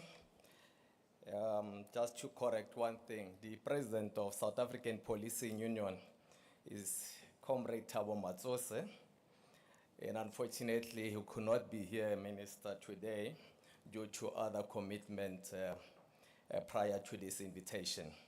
My name is Peter Nzime. I am the second Vice President of the South African Policing Union. Indeed, today we are here to mark a history in writing. Minister of the Police, Minister Mtuno, the National Commissioner of South African Police Service, General Masemola, and your entourage, members of the Parliament, senior managers in the South African Police Service, honorable guests, esteemed law enforcement officials, and fellow stakeholders. Ladies and gentlemen, good afternoon. We gather here today to discuss efficiency in action, optimizing policing potential. The theme of this summit deeply resonates with our organization's values that we call PELIA. And PELIA stands for P, professionalism, E, education, E, efficiency, L, loyalty, I, integrity, and A, accountability. And that is why we're saying this theme resonates with our values. I must hasten to mention that we are delighted to be invited to this history writing event. We are cognizant and appreciate the police management to view us as a significant stakeholder and a social partner. It is indeed a progressive move. As organized labor, we acknowledge the critical role effective law enforcement plays to ensuring community safety and security. It is with regret, Minister, that we observe international media presenting our country as one of the 3 most ridden crime countries. The question that we need to ask ourselves, is it true or not? It is in this regard that we must commend the South African Police Service for coming up with this initiative aimed at taking back the country from criminal hands. And we need to restore the dignity of the South African Police Service. We come here today with the understanding that there is an increase in police attack and police killing. This is a growing concern for us as labor organization. Our members are being killed on a daily basis, Minister. And our challenge is that once you fight members of the police, you are attacking the state. You are literally creating an effort of destroying the very backbone of those who are fighting crime in the country. We all have to agree that crime affects all of us. It affects us whether you are a member of the police in senior management, whether a member of parliament or organized labor. Crime do affect all of us. We pledge our support for this initiative and encourage all, be it academic, business communities, religious communities, traditional leaders, in an attempt to produce fit-for-purpose solution that will not only optimize policing in the Republic, but also improve the working condition of members of the police in South Africa. We believe in collaboration between management, law enforcement agency, government and civil society to address the root cause of crime and promote public safety. But most importantly, we believe that we need to have organized labor all the time. We look forward to engaging with experts, practitioners, and stakeholders during this summit.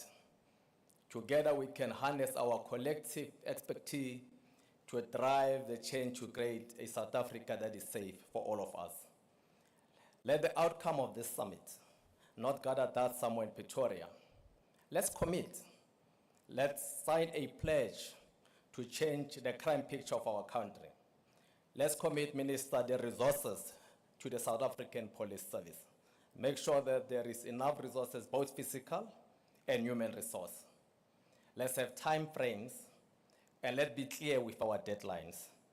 And we look forward that we'll be with you for the next coming 3 days.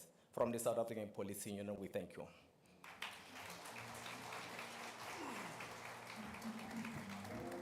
Thank you very much to Sapu and Poklu. I would ask you that you may descend the stage. Minister, we have one more message of support before we do lunch, and it is with great respect and honor that we welcome the distinguished representative from the House of Traditional and Khoisan Leaders of South Africa. Indeed, their cultural wisdom and leadership is integral to the fabric of our nation. Let's put our hands together for Nkosi Langa Mavuso. He's the Deputy Chairperson of the House of Traditional and Khoisan Leaders.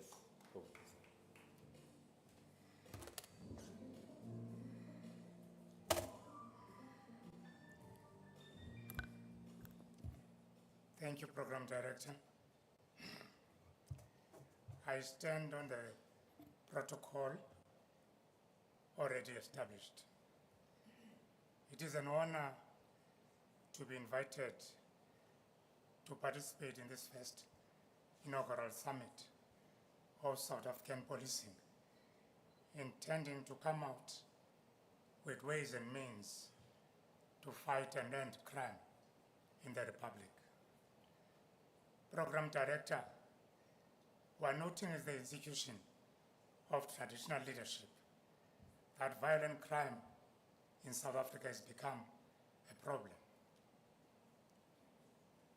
Therefore, it is important that all sectors of leadership within the community to cooperate, work together, and fight these elements of criminality. The institution of traditional leadership remains strategically placed in rural areas and it's important that we collaborate for rural safety. Minister, there are people in our shopping malls, in our communities, that are intimidating us, carrying big rifles. This summit must discuss that, because big rifles, we see them only in police, not other people. Even the president, his protection is not carrying big rifles. So these people are intimidating us in our communities. We, however, appreciate the work that is done by SAPS, and indeed, we shall gain our public trust again as police. We are noting with concern too, Minister, that since 2019, 49 traditional leaders have been gunned down. The leading province is KZN. The latest is Nkosi Khumalo of Newcastle, was gunned down with his wife, and they left a baby who was 4 months old in the car. Nkosi Mthikhaga was killed at Mqhekezweni, great place, where Mandela grew up. And to date, the people that have done those things have not brought to book. At some point in time in the country, Minister, even if I fight with my wife, he would buy Nkabi for me and come and kill me. But that we've observed that at least there is some depreciation in this issue of Nkabi. I like the madoda that are wearing balaclava, Minister wako. The madoda indeed asposes stima sama police. At the same time, Minister, police too must stop abusing alcohol, or they lose respect from our communities. We have observed also the great work that is being done in the province of KZN. But that province at point in time was the one that was sponsoring Nkabi in the country. We encourage the National Commission to speed up the establishment of traditional policing. We have a serious problem of stock theft, especially in our borders, in Lesotho, to be precise. There's an element that is creeping in rural areas of drug abuse and raping of women. As I was coming here this morning, listening to Kathy Motlatlane, amadoda that are raping a 4-year-old child. It can't be, Minister. Something must be done. The other issue, Minister, we must get closer to the liquor board. This issue of liquor licenses is too much.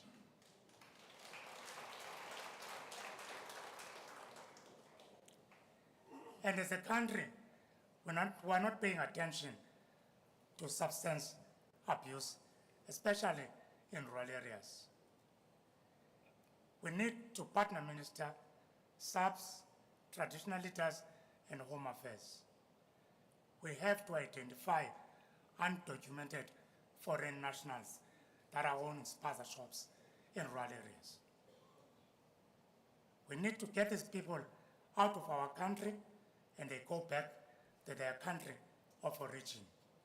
And we must not fear diplomatic challenges. But there are people that are in the country to plan crime, to cause havoc, and we're sitting as a country doing nothing. In conclusion, Minister, let's work together with the institution of traditional leaders so that we defeat the scourge of crime in our communities. I thank you.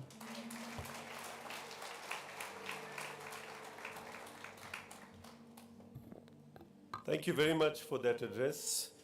I think we have taken note of the input and the concerns that was raised from that specific community. Minister, at this point, we have come to the end of our plenary session. We will reconvene after lunch in the same auditorium to continue with the presentations and so forth. So at this point, we're going to request that the minister and the other deputy ministers, the national commissioner and other DGs, as well as the chairperson of the portfolio committee, we'll allow them to leave first. General Mosekedi would lead you to the lunch area.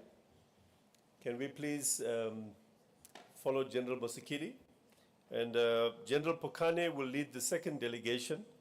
That includes our provincial commissioners, divisional commissioners, metro chiefs, and leaders of the CPF, as well as SAPU and POPCRU leadership. General Pokane. We will then, the rest of us will then make our way to have lunch, and we will be back at 2 o'clock sharp. Thank you so much.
this is a national laboratory of ideas. And therefore, I can summate it all in terms of our marching orders. We need to give this summit the seriousness that it deserves, the curiosity that it demands, and the resolve that it requires. Now, it's my distinct honor to introduce the program director that will be taking us through the first plenary session dealing with SAPS service delivery, police presence versus police visibility. I'm sure many of you know Janine Rauch. She's at the presidency dealing with the joint initiative on crime and corruption. And she has held several senior policy positions in the first democratic South African government. And she's an independent consultant working on community safety, governance, and accountability in a range of other countries. At this time, we would want to welcome her as she would lead our session. Let's give a round of applause, please.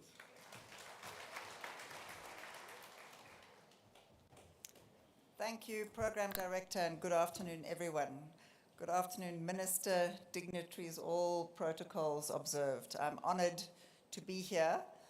I'm given a tough job to keep everyone engaged in the after-lunch session.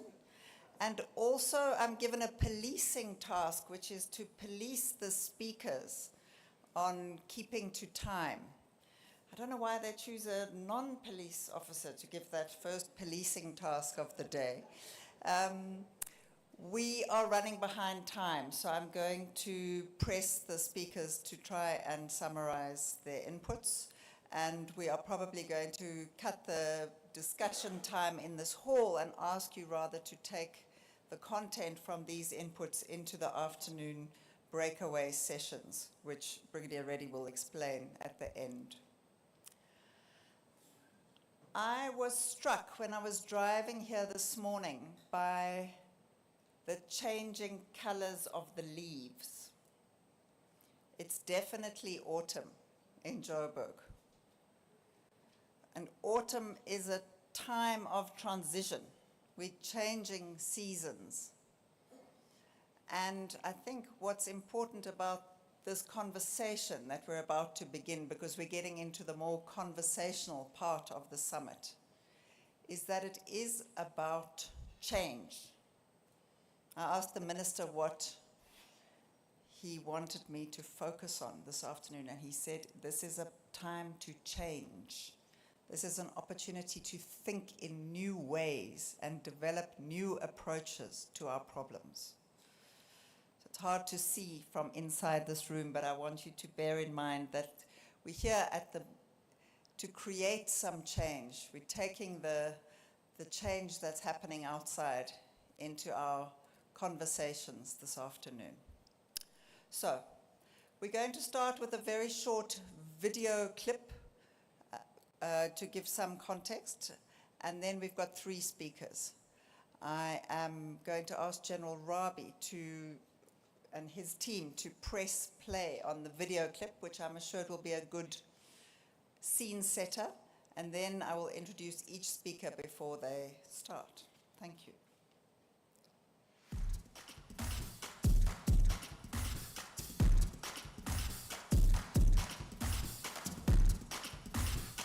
I feel like khona sebenzayo and then khona manye who are just lazing around. Bayazi nama-minister ayazi nje ukuthi kanjani. Phela siyazi siyabantu.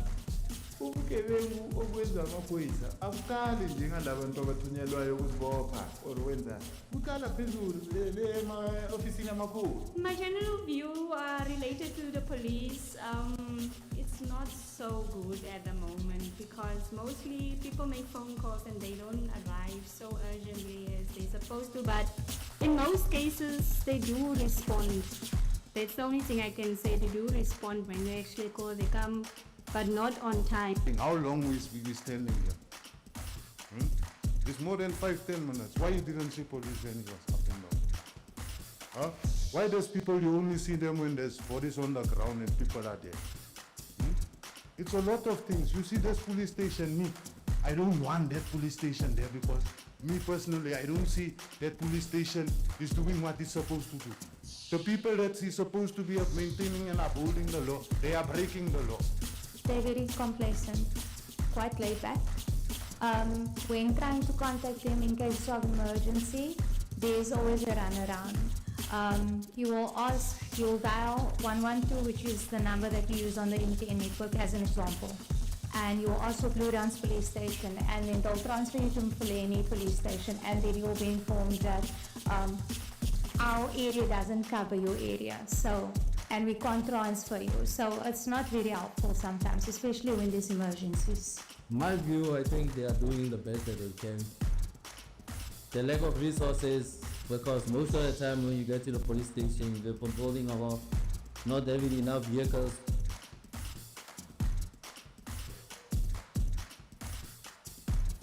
Amaphoyisa bakhona bayarawunda lapha ngamaveli lawo amaphoyisa wenzani, but into ozoyibona wena ukuthi labantu bathatha itshotho. Ngamripotela nje uthi ayinanga umuntu uthengisa ama-drugs.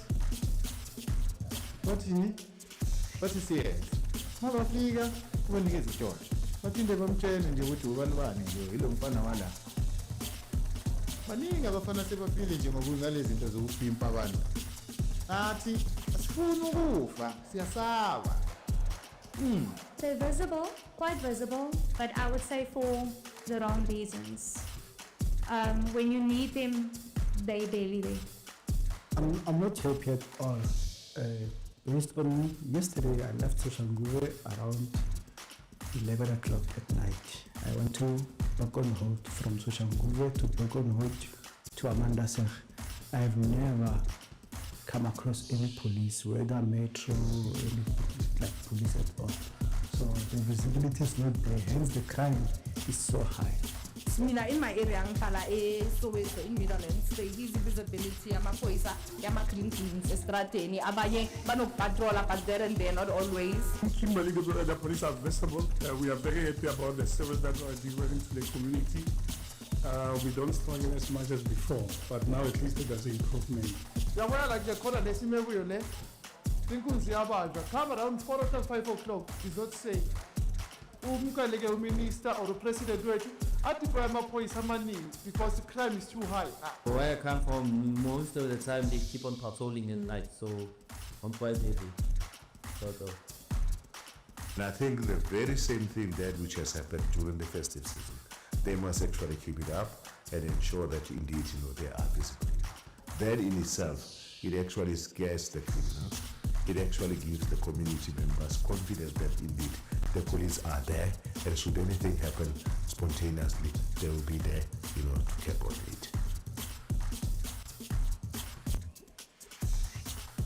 Counter hairdressing was just doing certifications. I think that's the only thing I've been doing recently. Nothing more. It was on January. I called them, they come to help me. No delay, no issues. Yabona mabethu amaphoyisa awasebenzi. Mhlawa moshe South Africa. Uzwabona ukuthi amaphoyisa ayasebenza because I once said ukuthi ngashaya umuntu. No muntu wangireporta, the service was quicker to that person. So nakithi siyacela ukuthi ba-respond masibacela nathi. I've had an encounter with the cops when my little sister went missing. They did help, they took out all the cars, the vans, and everything was okay. It was straightforward affidavit. All I wanted is just the signature under oath. So they said no, they cannot help me. So I went to another police station just to request to do that. And I was helped.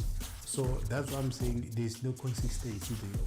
Somebody broke into my place, but the police did arrive on the scene on time this time. But the person who was working on the case never arrived to follow up regarding what happened and so on. Yeah, we did get the case number. We actually called in. We did follow up things, but the person never came. The queue is not so long like before. At least they have informed the manpower in all police stations around Kimberley.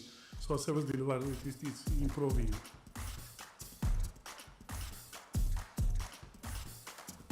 Yeah, I am happy so far. Service ba bua maphodisa because ke batho re phela le bone in the community or re badintshana nyoko ra motšhonisa wa bo just no re e ke le matšhonisa re a dimile le tswae monna mabane so ga tsware just no way so chances are if re ka thinka ba like let me say ba Kimberley ba as battle ba teno a service tla ba much better because nobody knows anyone hlapa o be biased. The people feel like they're not being taken serious and then they react on the thing themselves. Like if they see the person who actually broken into their place is still walking as a free man on the street, they will try to now take the law into their own hands.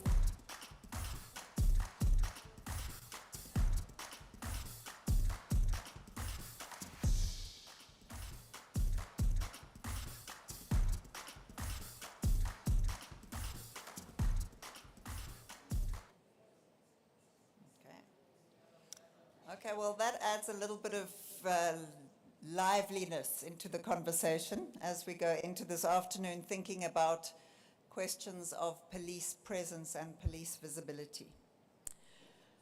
Our first speaker is the DG and head of the Secretariat for the Police Service. He is a trained lawyer, an experienced manager both in the private sector and in government.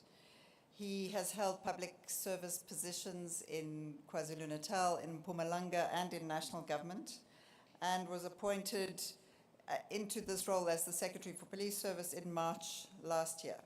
It's my pleasure to welcome Mr. Thulani Sibui.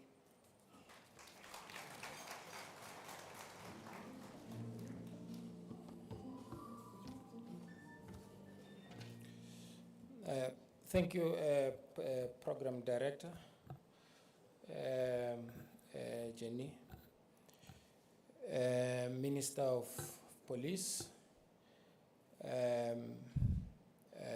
Deputy Ministers of Police and Deputy Minister of Correctional Services, MECs present, as well as the Chair of the Portfolio Committee, National Commissioner of Police, General Masemula, as well as the National Commissioner of Correctional Services, Untate Utubagale, all DNC's senior officials from various departments, all our stakeholders present here today from traditional leadership, religious leadership, civil society, and I stand on the protocol that has already been established. I think, Jenny, I'll be very brave because the presentation that I have has few slides. If it could be beamed so that we go through it.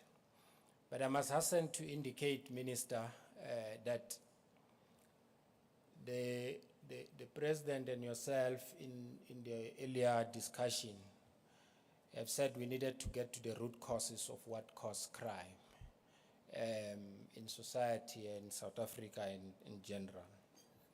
So we have done the diagnosis, and I think it's for me to present the prescription, because we understand that if we were to prescribe medicine without diagnosis, that will tantamount or amount to malpractice. So we don't want to do that.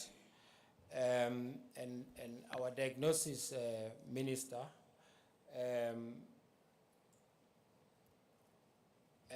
on slide 1, we are acknowledging that safety and security of our citizens are not just fundamental rights, but they are shared responsibilities that requires our collective action. And that's the bold statement we are making, that as much as this is a constitutional issue in respect of providing safety and security to citizens, but it's a shared responsibility across society and across government. We are saying that crime remains a serious challenge worsened by socio-economic factors in our country, such as poverty, inequality, and unemployment. And this, as a result of it, we are experiencing high levels of violent crimes, although we acknowledge that we are at this stage starting to make a dent in terms of reduction of violent crimes, although we still think it's still high. The failure to effectively address these crimes erodes public confidence in law enforcement and leading to underreporting and impunity. But one other factor is that, we don't seem, we are not saying we are separating corruption from the level of criminality, but we are saying that corruption and criminality exacerbate this crisis. With reports exposing misconduct at various levels. But the country in recent times and so forth, we are also faced with the victims of gender-based violence and domestic abuse in particular. We are saying that they face significant barriers to reporting crimes, preventing them from accessing justice. And we have seen this in recent years and in recent times. The other factor that contributes, Minister, was saying that it's police morale is another pressing concern that needs to be attended. With result in relation to poor communication, inadequate recognition, limited career growth opportunities, insufficient incentives which contributes to the frustration within the service. Cases of negligence and ill discipline further damage public trust, while civil claims against the South African Police Service impose a substantial financial cost on government. The other factor is it's weak coordination between law enforcement agencies, civil society, and community, which hampers civil society and the community, which hampers our ability to create safer communities. So all we are saying here is that there need to be better or improvement in how we coordinate our work. In addressing these challenges, Minister, there are a few policy interventions that have been approved, or policy interventions that we have made. One, we need to coordinate the implementation of our integrated approach in relation to development and crime prevention and policing. Our vision into this regard, Minister, is very clear, that we want to build safer communities, a professional and a well-resourced, a highly skilled police service, the one that earns public trust and deliver quality policing services. This vision is guided by key policy interventions aimed at strengthening professionalism, efficiency, good governance, strengthening the leadership within SAPS, in line with the recently adopted medium-term development plan, the SONA priorities, as well as the minister's priorities for the safety and security of our country. The national policing policy, which is a constitutional policy, as I term it, Minister, this policy is rooted in the constitutional mandate of SAPS, which is to ensure that they prevent, combat, investigate crime, maintain public order, protect and secure the people, secure our people and their property, and uphold the rule of law. The policy is basically based on 4 key pillars. And the first pillar of the policy is that it's professionalization of the South African Police Service, to ensure that we have police officers that are ethical, accountable, and community-based. This pillar, Minister, addresses or intervenes in relation to the recruitment and training of our police officers, which requires that they uphold the highest standard of competency and integrity. So we've had other speakers talking about relooking at the curriculum and so forth. So we're saying the issue around curriculum needs to be revisited, so that when we recruit, at the point of recruitment, we know that we have recruited police officers that are at least have demonstrated to be ethical and are able to maintain the high standards of integrity. These strict ethical codes will be enforced, mentorship programs will be introduced, and working conditions improved to boost the morale and the performance of the South African Police Service and the entire value chain. The victim support services will be expanded to provide emotional and practical assistance to those affected by crime. To this point, we know that we continue to say that the law as it stands, and the president of POP Cruyer indicated to some level that we still have the Criminal Procedure Act, which is which was anchored from the former democratic, which was anchored prior to democratic birth. Therefore, we're saying in relation to that, there must be an overhaul of the Criminal Procedure Act so that there is a balance between, there is a balance in terms of how we treat accused persons and how we treat victims of crimes and so forth. Because we are at the current phase saying, thinking that what plays prevalence is that we focus more on criminals and neglect victims. So the overhaul of the Criminal Procedure Act will also enhance or create that particular balance. The second pillar is that the second pillar will enhance the policing effectiveness and service delivery. We're saying that specialized units will be strengthened to tackle violent crimes, gender-based violence, commercial crimes, and public disorder. This can only be achieved if our policing is intelligence-led. Which intelligence-led, which must be reinforced to ensure that we are able to address emerging threats, including cybercrime, which is advancing very, very, very, very fast. So if our investigations are intelligence-led, community-rooted, and so forth, we will be able to detect crime before it happens. As a result, enhance our initiatives in respect to proactive policing. We have to remove barriers in relation to crime reporting, particularly for vulnerable groups, and accelerate the adoption of advanced technology to modernize policing operations. The minister has said in relation to this aspect, I don't need to dwell much on it. The third pillar is that we need to deepen public and community participation in safety initiatives. Crime is not a police issue alone. It's a whole of society and whole of government approach which you need to take. Therefore, that collaboration between civil society, police, and all other stakeholders is extremely important. So we need to strengthen that. And this extends beyond community police forums. It has to go through, it has to be all community structures, because if we don't do that and we think this is only the responsibility of community police forum, we will not be able to achieve sustainable safety of our communities. So it extends beyond that. Each street,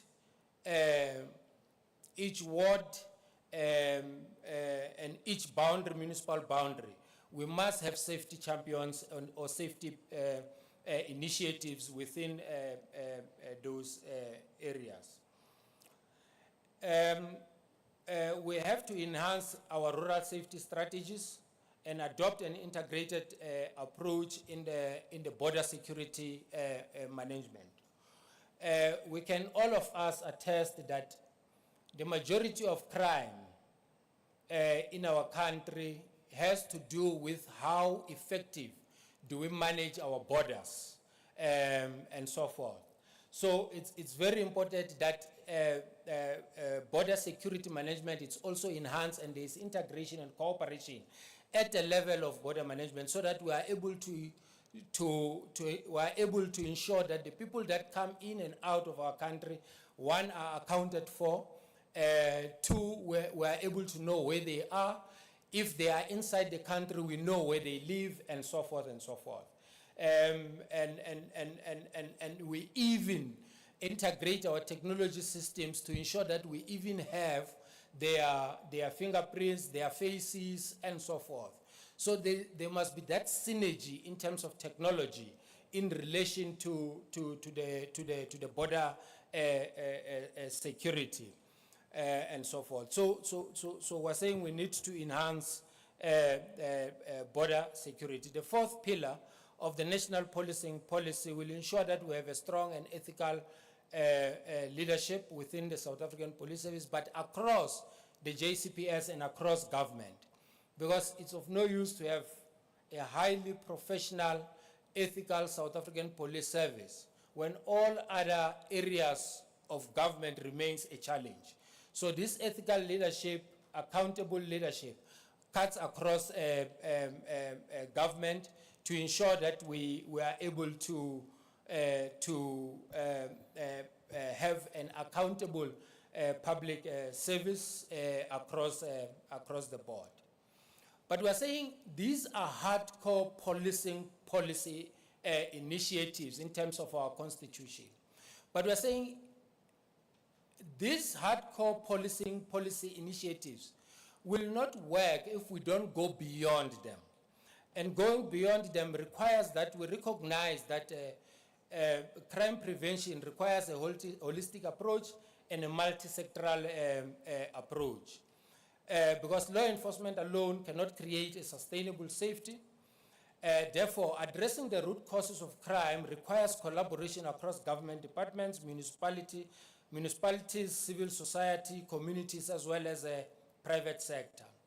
To this end, based on this realization, we then in 2022 Cabinet came up with a policy or a strategy which we call Integrated Crime and Violence Prevention Strategy.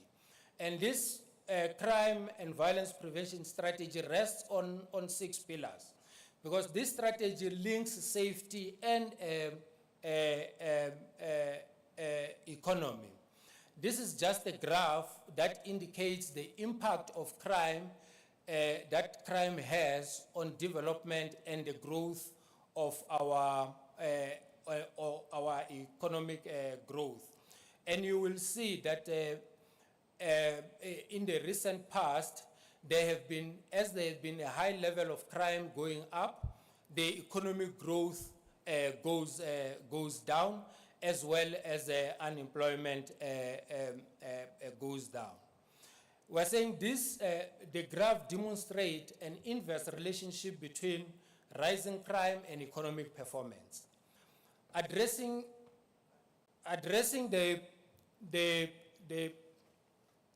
these persistent concerns about, we need to address the persistent concerns about public sector corruption, and we must also recognize that crime directly affects the national economy.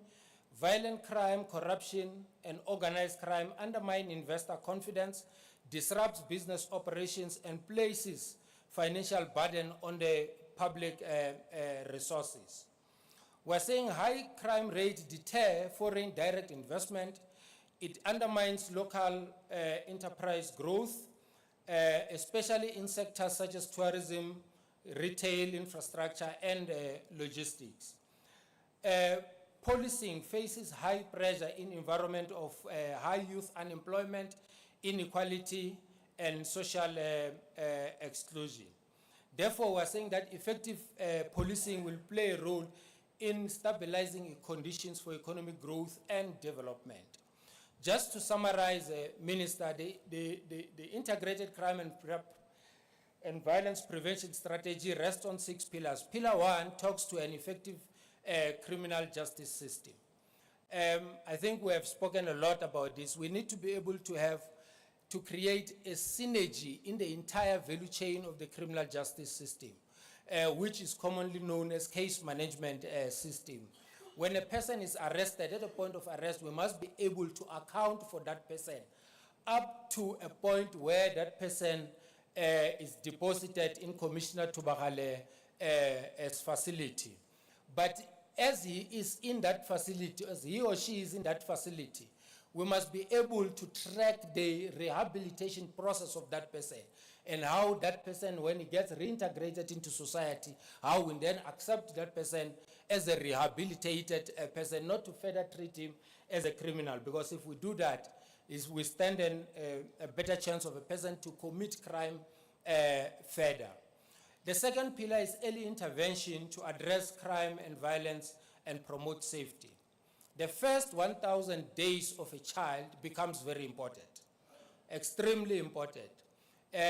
So therefore, this pillar recognizes that there is a breakdown in family units in our society in terms of looking after our children, in terms of the upbringing, the responsibility of parenting from home. So if we arrest in terms of the upbringing at that point, we will be able to grow children that are good law-abiding citizens. And we will also be able to arrest issues around school safety that contributes in undermining the school safety and the discipline of learners in our school. Pillar 3, I've spoken about, it's victim support. And Pillar 4 is the effective and integrated service delivery for communities in preventing crime and violence. So there must be service delivery, development, and so forth to ensure that we have a free society. Safety through environmental design is very important. We have mushrooming of informal settlements which are not properly coordinated. We have informal settlement which still has barriers in terms of policing. We have areas which the terrain are not effective for policing in terms of maintenance and other things.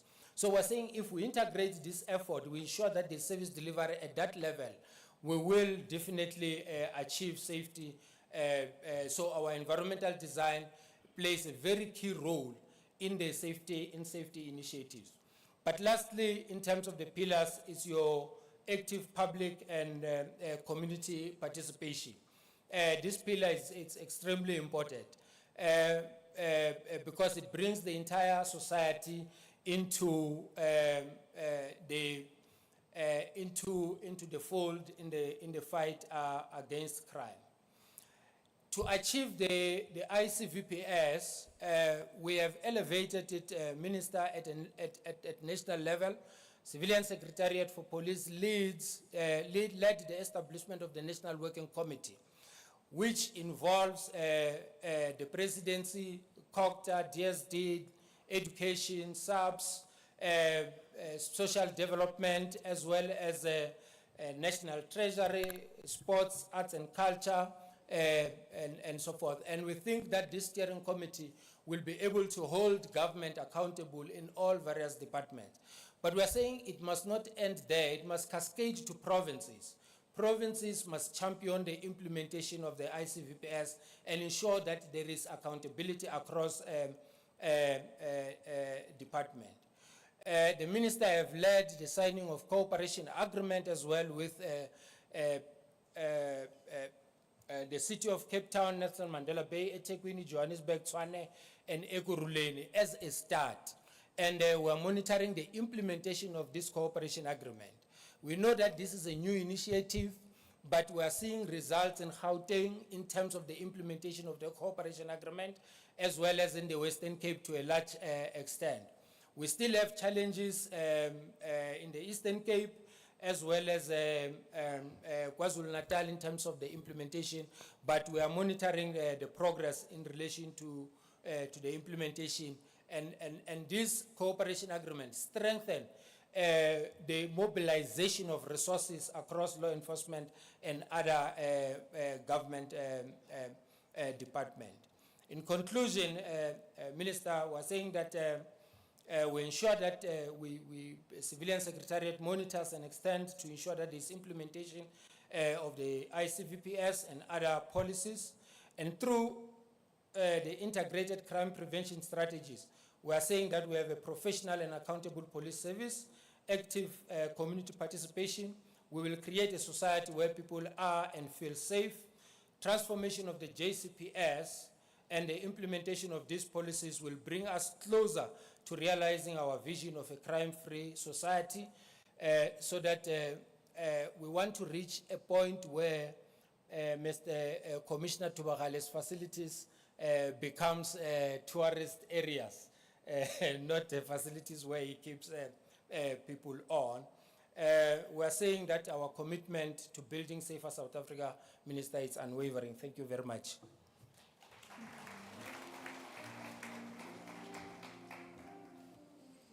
Thank you, Mr. Sibui. So there's an encouraging policy framework for us to bear in mind in the conversations this afternoon. The second speaker I'm going to introduce is Major General Susan Pinar, also probably well known to many of you. Susan is a lifelong public servant who joined the policing environment, like Mr. Sibui, into the civilian side in 1998 as the acting head of department in the Gauteng Department of Community Safety, and then moved into the SAPS, where she's been working largely in crime prevention since 1999, I think, and is going to be sharing with us some analysis of the effectiveness of police strategies. General Pina.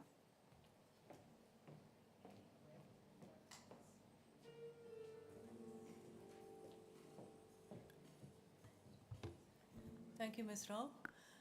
Good afternoon to the Minister, Deputy Minister for Police, all the other ministers present, HSDs present. May I stand on the protocol already observed at this point just to save time. My presentation, we can move, I'm not sure who's moving the slides. Okay, we can go to the presentation will speak very briefly to the background to this presentation and then the strategic platform for policing. What are the strategies we use? We can move.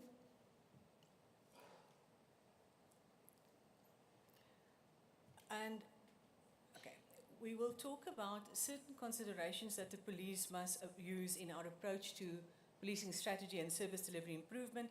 And what I want to end with is to pose some questions and make certain recommendations to the summit for your consideration in the course of the 3 days that we are here.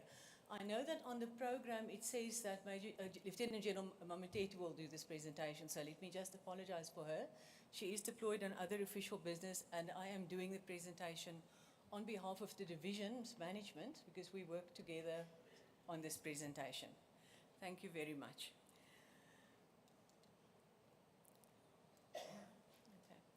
The Division Visible Policing and Operations deal with the policing challenges of the police service. We are responsible for policing policy, and we engage a lot with communities, also with our colleagues in the police, on what are the policing challenges and how can we address those challenges. And some of the key community concerns, and it's been raised in the video that we saw earlier, and I think also in Mr. Sibui's presentation, it also came through quite clearly from the speeches this morning, so I won't dwell on every slide in detail, but some of the issues that come through is a sense of insecurity and dissatisfaction with police service delivery.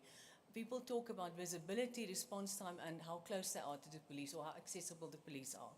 They talk about the desire for well-maintained police stations, more police stations. Often communities say, we want our own police station. Often they also compare between themselves, so they will say, but the community next door has a brigadier level station. So there's a lot of sense of communities looking at whether there's equity in how we provide policing. Then there's an element of distrust sometimes in police and concerns about the integrity of the police, and then feelings of being unsafe or being disrespected by the police amongst the very people we work with every day, like our community structures. Police members raise very similar issues, but they also talk a lot about resources, or from their perspective that they do not have adequate resources, and the sense that policing infrastructure or our policing capacity lags behind the growth in population and development. And then there are some common issues between police and communities, often related to the facilities that they work from, the police stations, the resources that they have, and the specific concerns about how we maintain our policing service delivery with our budget that continues, is under pressure. So we want to talk briefly about the platform for police service delivery.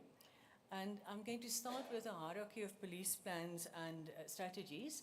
The first is the police strategic plan, which is in place from 2025 to 2030. And these plans don't come from, they come from specific strategic and policy direction that government gives us in the form of the medium-term development framework and the medium-term development plan that is in place. It provides for an impact statement, outcomes, outcome indicators, and 5-year targets. And it provides outcomes related to feelings of safety in communities, exactly the kind of issues we were talking about, perceptions of effectiveness for policing, perceptions of standards of service delivery. Then we have our SAPS annual performance plan, where on an annual basis, we focus on specific achievements and outcomes in the strategic plan that we must deliver on in that year. And it's also based on JCPS cluster, Justice, Crime Prevention and Security cluster interventions. It provides for outputs, output indicators, estimated performance and annual targets over the medium term. And it links different areas of performance to the allocated budget. And it includes for outputs for deliverables like reduced levels of contact crime, the implementation of hotspot or evidence-based policing, and community involvement policing. Then we have the strategy that I want to dwell a little bit on today, which is the National Policing Strategy, which is a single consolidated strategy for the police that is focused on accelerating the achievements of the objectives in the strategic plan and in the annual policing plan. It provides for specific implementation requirements that are linked to the outputs in the annual policing plan and the outcomes in the strategic plan. And it provides for additional mechanisms that allows us to prioritize key government priorities like the National Policing Policy, the Integrated Crime and Violence Prevention Strategy, and the National Strategic Plan on the dealing with gender-based violence and femicide. The National Policing Strategy has 6 focus areas. It speaks to prevention and investigation of crime. It speaks to the prevention and investigation of crime that threatens the safety of all people and that also threatens the economy of South Africa. Crime, responding to threats to the authority of the state, responding to threats into the territorial integrity of the state, stakeholder management and active citizenry, and the capacitation of the police to execute its constitutional mandate.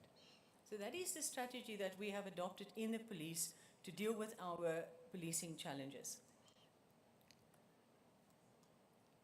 Then when we look at the current implementation of the strategy, and we wanted to do a little bit of a diagnostic or problem statement in order to speak to the issues that the summit really needs to focus on. The police faces several challenges that hinder effective policing and service delivery. I'm not going to go through it in detail, but some of those issues speaks to our infrastructure. Are our police facilities in the right places? Are they adequately maintained? Do they have enough space? And do they appear consistently professional? Do we have adequate staffing in our police stations? Do we have adequate vehicles? Some of the issues have been already raised in this morning, so I'm not going to talk about the detail. Are our members trained to do the job that we require them to do? Can we address the concerns of the volunteers that work with us, whether it's community patrollers or CPF members, reservists, to feel valued and valuable in the police service? Are we adequately dealing with the quality of investigations? Are we dealing with perceptions about trust in the police so that police can be trusted and be a partner that our partners can rely on? Can we deal with budget constraints? And how does that impact the public and internal expectations of the police? One of the concerns is about the building of new police stations. We are putting a lot of money and effort into building new police stations. Is that actually something that we can continue to expand? And there is a concern that if we continue to expand service points, police stations, but without also ensuring that we have enough people, vehicles, operational budget, we will be stretching ourselves too thin. So we might actually have more physical infrastructure, but we are less able to provide a service. I don't know if the disco lights is meant to send me a message, but if it is, I'm not understanding the message. I will, however, move fast. The next couple of slides are just going to give you an indication of the police's service delivery infrastructure, and we are focusing only on 2 aspects. We are focusing, first of all, on the geographical footprint of the police station. So currently in the police, we have 1,170 police stations in 52 districts in the 9 provinces. And South Africa is managing a footprint of 1,170 police stations. Now, if the National Commissioner was to visit one police station every day, it would take him more than 3 years to get to every single police station. It's a significant footprint. In addition to that, we have satellite police stations and contact points, but if I go to the next slide, I want to just show you that in addition to the police stations, which is the main mechanism through which we serve our communities, we do have a specialized policing footprint. We have, for example, the specialized operational units like the task force, the NIU, we have public order policing, and so this slide gives you an indication of how those specialized policing footprints is spread throughout the country. And so in addition to our police stations, we have these operational resources intended to serve their communities and support police service delivery. Then, if we go to some of what we wanted to do next is just to analyze a little bit some of the challenges related to policing and what we need to focus on. So we looked at resourcing, we looked at recruitment, we looked at discipline and compliance, strategy and versus the allocation of resources to implement strategies, environmental and population pressures, technological adaptability, intelligence and evidence gaps, poor integration in development planning, and discipline and corruption issues.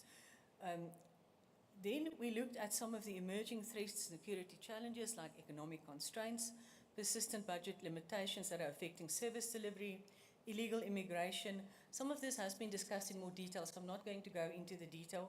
But trafficking in, for instance, firearms, persons, drugs, precious metals and stones, wildlife and rare plants, cybercrime and information threats. While we're sitting here, you may have been receiving messages that are people trying to scam you.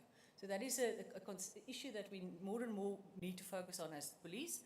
The rise in fraud and corruption and cybercrime, extortion, terrorism, or the threat of terrorism, transnational organized crime and gangsterism, and then sophisticated cross-border criminal networks that affect our national and community safety.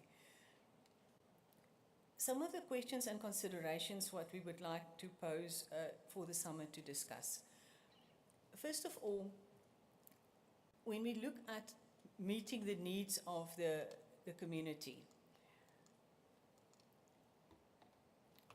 we need to improve our service access and standards. So we do need to continue work to ensure that policing is accessible and that we can consistently serve every community wherever they are. So you should not be getting a different service in Ocean View than you are getting in Toando. To have equitable resource allocation across communities and enhanced resource management for it. So we must make the most of the resources we've got. But then in terms of human resource management, to prioritize the recruiting, training and management of capable personnel and to consider new models for police, new models to recruit personnel. For example, a model like a national police service, like national service, where you bring young people into the police for a national service year and then you recruit from them the people that stay in the police permanently. Or, for example, a recruitment pool of internships. Addressing challenges of an aging workforce, which is a real concern as I look around me. I think a lot of your colleagues come up to you and say, when are you retiring? We need to deal with that reality that we do have an aging workforce and we need to deal with succession planning and then promoting professional integrity and professionalism across all levels. Technology and innovation, leveraging technology to enhance service delivery and identifying innovations for better resource and facility management. In terms of community and government partnerships, strengthening sector policing as a tool for community-level safety enhancement, reassessing and improving the effectiveness of community policing structures and volunteers, fostering collaboration with other departments and spheres of government, and effectively managing public expectations and partnership for the public good. Then in terms of communication and public engagement, how we use communication, awareness campaigns and education as key tools in crime prevention, and how we measure the impact of those programs. I mean, do we know whether the work we do to raise awareness is actually making an impact on reducing crime? Enhancing our use of social media for use engaging with communities and responding to their concerns, but also managing the threats that is posed by social media, and then balancing digital platforms with traditional communication methods so that we use and we reach all sectors in our community. And so just in the last couple of slides, we are just going into a couple of specific issues around these questions we're posing. So in terms of our policing footprint, the questions that we would like to ask is, where do we need new police stations? And do we need new police stations, more police stations? Do we need to maintain all the existing infrastructure we've got, or should we be closing and or relocating some of the existing infrastructure? Is there a real need for new police stations or specialized units? And how do we redesign our police stations? And these are all initiatives that we are busy with. But what is the ideal look and feel of a police station, and what do you need? Do you need a police station like that was just established in Makaza in the Western Cape? Or do we all need police stations to look like Bulabedu in Limpopo? So that's a real concern that we need to engage with and plan for. Then complementary solutions. How can we complement our footprint of police stations? Can we expand the use of mobile police service to better serve our communities in underserviced areas instead of building new police stations? Can we offer certain services online so that fewer people need to go into a police station? Can we prioritize our budget in terms of infrastructure costs?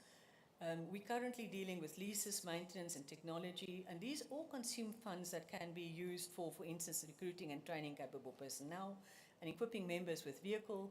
So the core of policing still relies on human beings in uniforms being able to do the service. So can we minimize the amount we spend on infrastructure and, for instance, have more money available for policing? And then we need a collaborative review. When we talk about a review of a policing footprint, it should not be something that police does on its own. We should be engaging with our oversight bodies, with our communities, with our strategic government partners. Then in terms of equitable policing, and I'm sure my time is running out, we must have equal access to services. We already spoke about that. So I'm going to just touch on some of the issues we've not spoken on already. The enhancing service delivery through technology. One of the issues that police need to deal with is identify and offer specific services online to improve accessibility and to free up resources to deal with the police work that cannot be done by anybody but a person. So that is something that we need to identify specific services that can be offered online. For instance, applications for a firearm license. Then zero tolerance for misconduct. We must have a zero tolerance approach to unacceptable behavior, and every member must understand what is acceptable, what is unacceptable, and that respect is earned through service and their conduct. And then we must also strengthen our accountability, and one way would be to make it easier for communities to report acceptable conduct and unacceptable conduct. And if there is acceptable conduct, to have mechanisms in place to recognize and reward that. But if there's unacceptable conduct, to have effective measures in place to deal with that, correct it, and discipline that. Then in terms of the role for community structures, we should empower and involve structures like community policing forums. And policing forums can also play a role in terms of monitoring our service standards, assisting in our accountability efforts, and recognizing where there's good conduct and where there's conduct that needs to be dealt with. We have a whole session tomorrow, on Friday, that will focus on human resource management. So from visible policing side, what we wanted to just say is that this is not only a matter for human resource practitioners. Every operational manager should be actively involved in motivating and managing members. They should be supporting their growth and performance. We should be dealing with succession planning as part of our HR policy, and operational managers must identify the evolving skill sets for police that takes us beyond 2025. We cannot be using the same skill set we had when I started in the police. We must have focused training and disciplinary interventions. We must embrace technology, and our members must be trained to keep up with technology and to use the technology we make available for them. And then in terms of health and fitness support, and this is something that I personally also feel quite strongly about, health and fitness is not just about physical fitness, it's also about emotional and mental well-being. And we need, as police management, to be able to identify when there is a person or a family in crisis and to intervene timeously.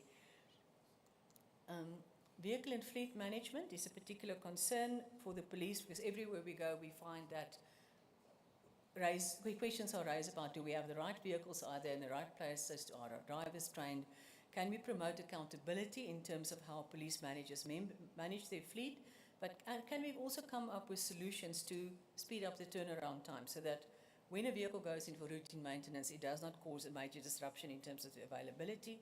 But can we do also more work with partnerships and innovation to enhance our vehicle fleet management? Can we, for instance, look at specifications for vehicles that police use that is maybe different from what is sold to the public and that our local manufacturers can assist us with?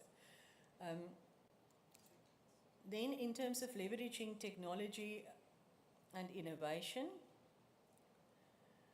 I've spoken to this already, but some of the issues that one can look at, for instance, is the expansion of online services to allow online access to firearm license applications, criminal records checks, employment vetting, and this can be supported by biometric verification, which is currently done, like Home Affairs deals with passport applications and ID applications. They actually have a system that allows you to apply online and then go and verify at certain service points. Using technology also to enhance our emergency response systems, including communication between our call centers and vehicles, tracking our firearms, vehicles, and key equipment, broadening the use of non-lethal weapons, coming up with more effective ways of using surveillance technology like CCTV cameras, dash cams and body cams, and the use of specialized equipment and technology where we need them. So, for example, the scanners at the harbours.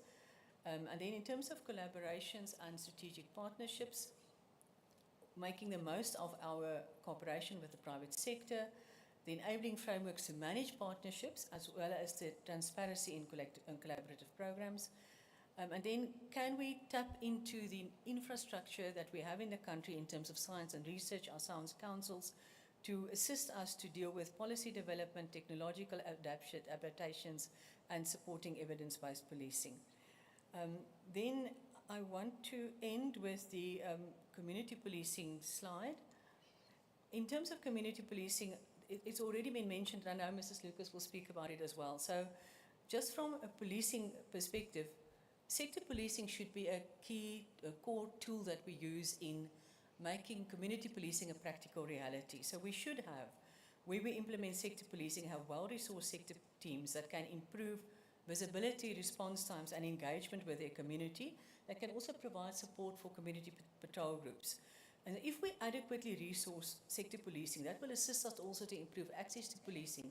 So you might have less demands for people to build new police stations because they see police active in their community using the sector policing concept.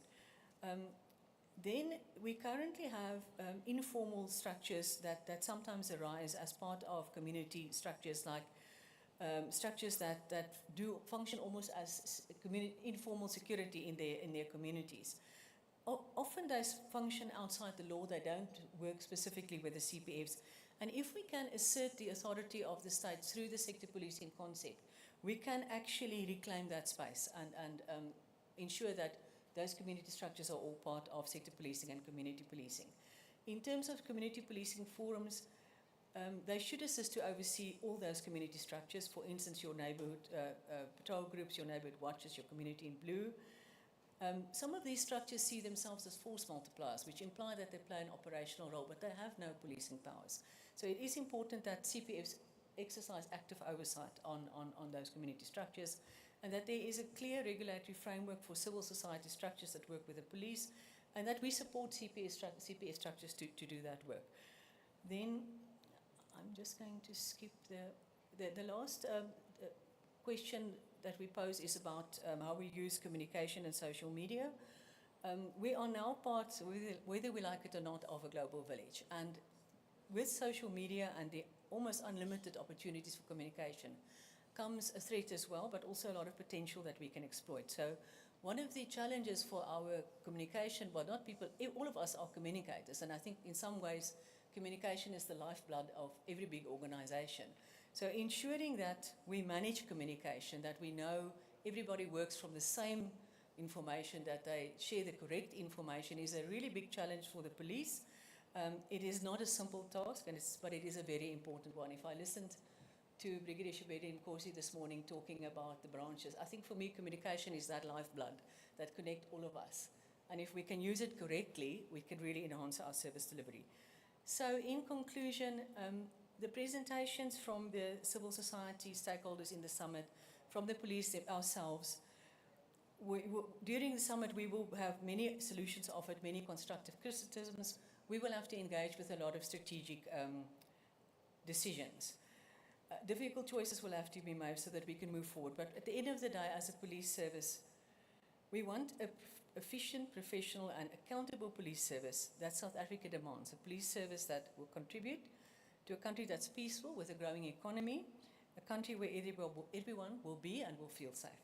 Thank you very much.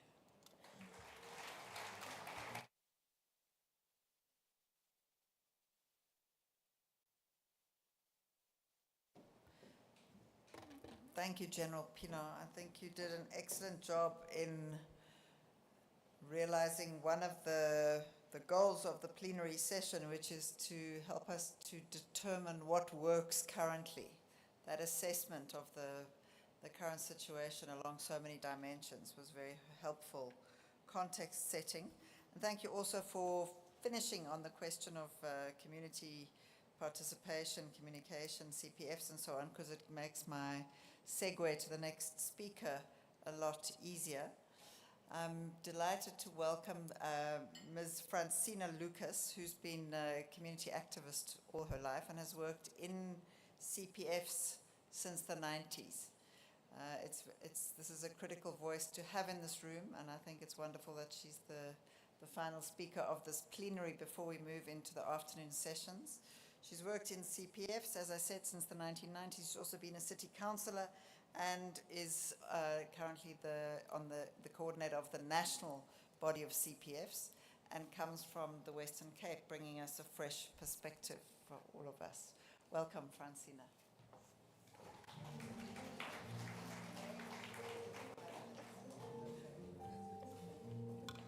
Thank you, Program Director. We will be very short. Minister, if you can allow me, I will stand on the protocol of the speakers that spoke before me. I just want to say that we do have a presentation that will be flighted, but before that, I just want to say last night we expressed our support for the summit during the business dinner, and we still stand on that. Also that our communities are really bleeding outside, and this summit must help us to get to a point where we can stop what's happening in our communities in terms of the crime that we've experienced. Also, this summit, after this summit, it can never be business as usual. There must be a change because the country is looking at us. As we are sitting here, they have hopes that this summit will result in a safer and a more secure South Africa. So we have that responsibility that is upon us. Lastly, I want to say, let us not do things for the community, but rather let us do things with the community, for the community. I will now call on Mr. Biela, the National PRO, to come and talk us through the CPF presentation. Thank you.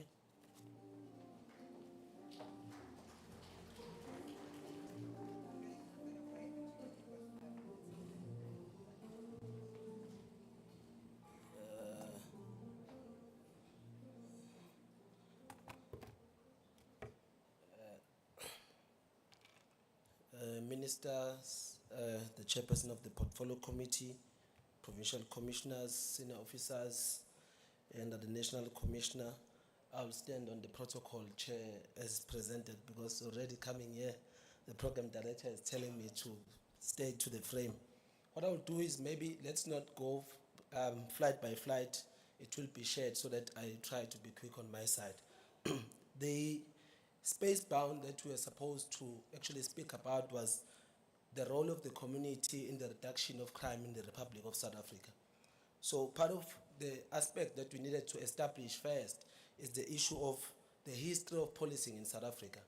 So we obviously some of us would know that coming before 1994 towards democracy, sorry? That's your clicker for the Okay, thanks. Oh, it's here. Okay, good. So coming from 1994, policing in South Africa emerged the need of an inclusive part of the community where you needed to ensure that the past unfortunate circumstances that have happened or that have been identified could not be repeated on the republic or the democratic marginalization that we took. So understanding the transition of the South African Police Services to be a service from 1994 to the new government, which was the interim GNU, which was then established to ensure that we get the constitution and the structures aligned. Part of the work that should have been done was, part of the work that should have been done is to ensure that the policies and the framework should be put in place. So with the establishment of the constitution and all other interim regulations, the South African Constitution under the South African Police Service Act of 1995 prescribes the establishment of the community policing forums and boards so that it becomes the pillar or the umbrella body to ensure that all of the sectors in the community are mobilized within one roof to ensure that there is coordination and the voice of the community within the service is heard to give direction. But understanding community policing going forward, fast track to the system, is that community policing is an approach where law enforcement agencies are involved in a partnership between themselves and the community structures or the community benchmarking systems that are there in order to address the issue of crime, in order to identify some of the solutions that can be used in ensuring that crime is reduced in our communities. But there's a role that we must also play, because the role of community policing in our communities speaks to building trust, where we all understand that there's a huge trust deficit when it comes to our police members vis-a-vis our communities, where we need to ensure that we build a trust between the law enforcement agencies coming from, as I've said before, the highlights of what had happened before, and now as a democratic state to ensure that these crimes are dealt with in the communities, and we also try and mobilize the community to support the South African Police Services. But part of the work also it is to identify the root causes, which are, because remember, part of the work that we must also look into is a preventive measure rather than being reactive. So the work of being preventive is to say, let us identify the root causes and ensure that we deal with them. In that aspect, I'll try and deal with the issue of the roles that people must play in order to do that. For instance, Minister, you have a role that must be played by local government, where some of the policing aspects can't be addressed due to an environmental design, where you do not have street lights, which is the municipality must also ensure that there's lights, where you have dilapidated structures, where people are flooding the space with shacks or informal settlements, where the municipality must implement their bylaws to ensure that there's a safe space for a police officer to service the communities. Part of that is also developing such solutions and ensuring that the community policing as an aspect involves all sectors of the community and ensures that we also create a baseline of a developmental approach where we come to the youth mentorship programs and community-based engagement and initiatives which would be in partnership between the civil society and the South African Police Services. Increasing visibility in the community is part of the pillars and the aspects that we believe might or is working towards ensuring that our communities feel safe within their areas. But also, it is improving the communication between the community and the South African Police Services through Izimbizo, through community engagement, in order for us to prevent the misunderstandings that are there. Part of the issues that we have, Minister, is that some of our colleagues in the communities do not understand what is police bail. Just to highlight that, because someone will say, no, Ubuyela has been arrested, he went to the station and came back in less than an hour. But we must then find a way to educate and create that communicational line with our communities so that they are able to understand the framework of how the South African Police Services is working. But part of this work that is good, that must be done, we face challenges where we have limited resources in terms of ensuring that this work is being done for community policing. The issue of the lack of trust, we've dealt with it to ensure that this work is done promptly and gives results that we want. But the complexity of crime, where crime in South Africa is multi-faced, it moves from one point to another. So as you deal with criminals in KZN, they shift quickly to Eastern Cape, they shift quickly to Gauteng. So part of the issue that we have is that we're not really eradicating crime, but we're moving them one place to another. So it becomes a challenge. But maybe to introduce what is part of the solutions that we needed to do is to look at the framework of the CPF. Part of us will understand that there's a CPF, which is an umbrella body for all of these community safety structures. For us to achieve community policing, the CPF must be in its stance to ensure that we improve the work that has been highlighted, which is improving the cooperation, playing an oversight role over the police service, and ensuring that there's public confidence in terms of the police services, and create a baseline for crime prevention initiatives. So in the baseline, the CPF then becomes one of the structures that must create an impact in mobilizing our communities, in mobilizing our structures, and ensuring that a crime-free society is achieved. So part of that work is to ensure that there's public or there's enabled watch patrols through structures that are there in the communities that are doing such work. It is to ensure that there's crime prevention awareness campaigns to educate the residents on prevalent crimes and solutions, and part of the aspects that we can use to deal with criminal activities in our communities. But also play as an early detection system through the Eyes and Ears program that we do with the security companies, and ensure that as part of the studies that has shown us before that the CPF can be an instrument. But part of the challenges that we have as we move to the next slide is that there's limited funding of resources for the CPF in ensuring that this work is also done. But there's also poor public participation in the CPF due to the issue of mushrooming structures that are there. So every corner, everywhere that you go in this country, you find 3 people, 5 people making in the corner, and they go to workmen's, they just buy reflector jackets. They call themselves a street commit. Without being vetted, without being properly introduced to the systems. The next day you see in the media, people are saying people have been shot. They call themselves, they were patrolling, they are enabled to watch, they are CPF. Then we have an issue in identifying them into the system. So part of that also creates a baseline of challenges, Minister, to say the mistrust and the desecration of the participation of the public is also into that aspect. Obviously, one of the issues that also in the public space that we all know, which plays a vital role in the public participation, which is very poor, is the issue of the stipend that is always called for. So it's part of those aspects that are there. People will really oversee the work, the great work that must be done, and look into what they will benefit into the system. So the issue of the safety for our patrollers, Minister, is part of the other issues that we faced.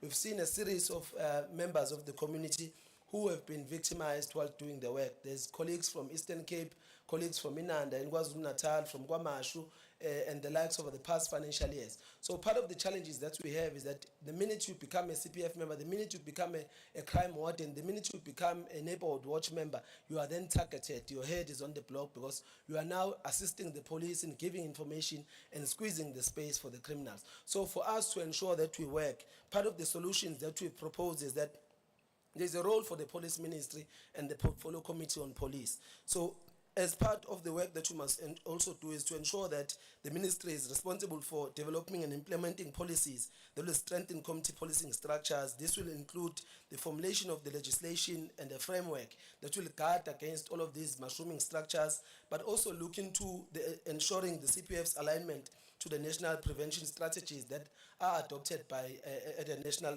sphere, but also providing legal recognition and protection for CPF members to ensure that as a baseline where you give recognition of the members, but we must also find a way to assist each other going forward. But also the portfolio committee assisting us in ensuring that we oversee and evaluate the work of and the implementation of such policies in ensuring that the CPFs and the community policing strategy is achieved.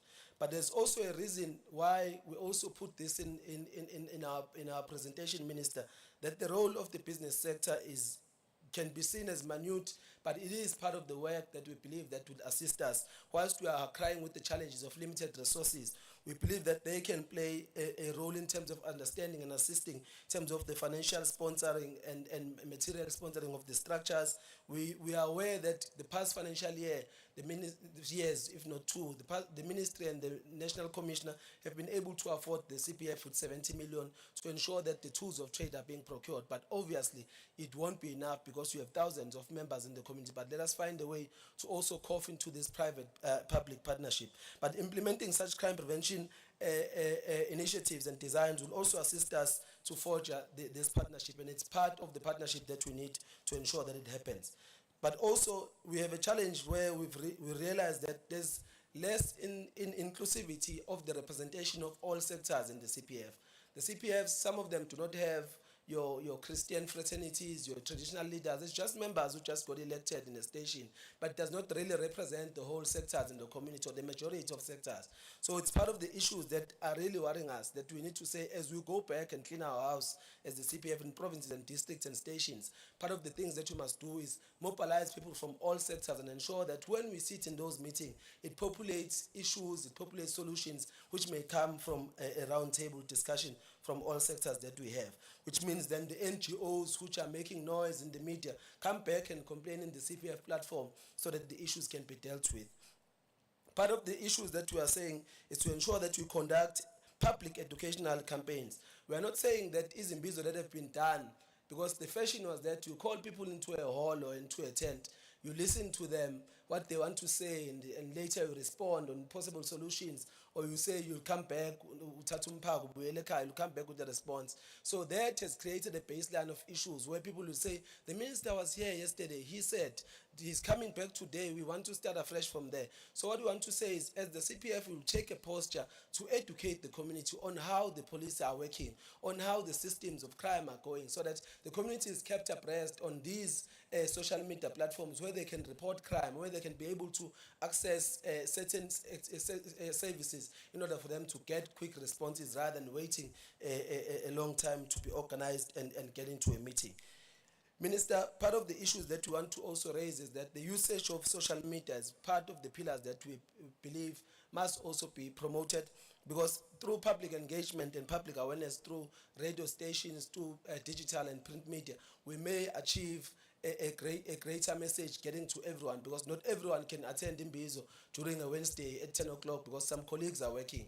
But we must find a way to ensure that the weight, as you are working there as a security guard, you are listening to Kozi FM, Kakasi FM, and all other aspects, but you can be able to listen and also view the news afterwards as you come home, so that you get the information that is there.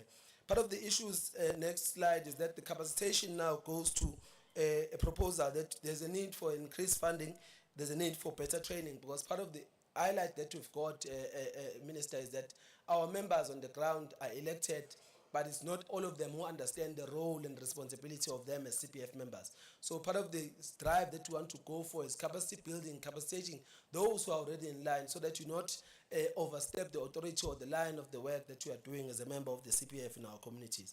But partly it is the role of SALCA, as I've said earlier, that I think I've missed here, that we need to have and ensure that SALCA plays a vital role in ensuring that our structures in the communities are taken care of, but also the environmental design and the services that they must render timelessly and in time, because some of the times we get SAPS stressed in terms of manpower due to the unfortunate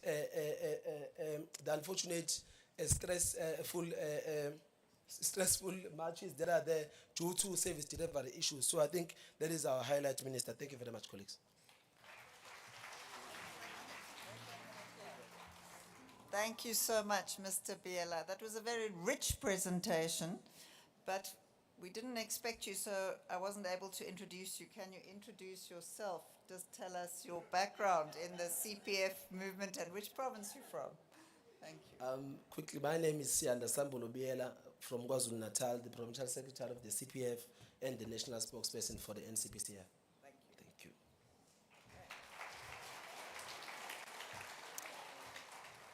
So with that, I'm going to thank all the speakers. I think they've given us an enormous amount of information and questions to reflect on and take into the breakaway sessions this afternoon. I'm going to close this plenary and hand back to Brigadier Reddy, who's going to wrap it up and then give us the instructions for how we move to the breakaways. Thank you very much, Janine. Let's give a round of applause to all our speakers as they will descend the stage. Thank you very much.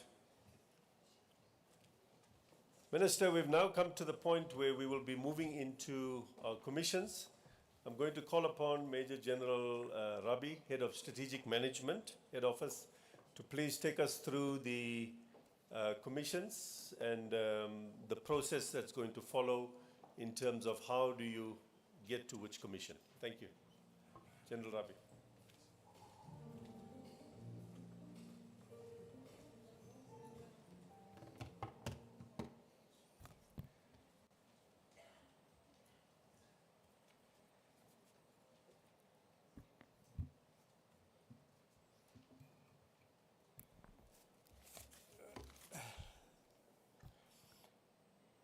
Minister, good afternoon. And may I also acknowledge all the protocol that has already been observed and quickly go through the process that we're going to follow with the different commissions. A lot has been said about what the expectations are, what we want to do with this specific session.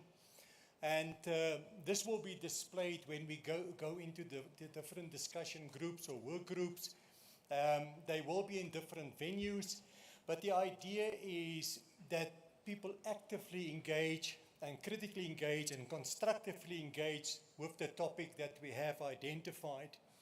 And the idea is to look at the current status. If we are talking about something like police interaction with communities, how that first impressions, how do we engage with communities? What is the current status? What are we doing right? What are we doing wrong? What is working and what is not working? What are we doing right that can be further developed that we have in the department? We can also pinpoint areas and current practices that are not achieving the desired outcomes and therefore need to be improved or reconsidered, and at the same time recognize key gaps, whether structural, operational or strategic, that needs to be addressed. Minister, the different topics that are open for discussion today are the ones that are displayed there. There will be 5 groups which will be using the different breakaway rooms. I just want to get the names right. Just allow me a second for that. The breakaway rooms, breakaway room 5 will be this venue. We will have a facilitator and a scribe in every group. They will take you through the process. There will be a short introductory presentation, and then we will engage on that specific topic. And the breakaway rooms are, when you leave this specific room, you go to your right, you walk straight all the way until you almost reach the stairs where you came into the venue this morning. If you walk straight, you will actually walk straight into the breakaway rooms. They are numbered, number 1, 2, 3, and 4. The names, just to read them, if you can remember them, it will be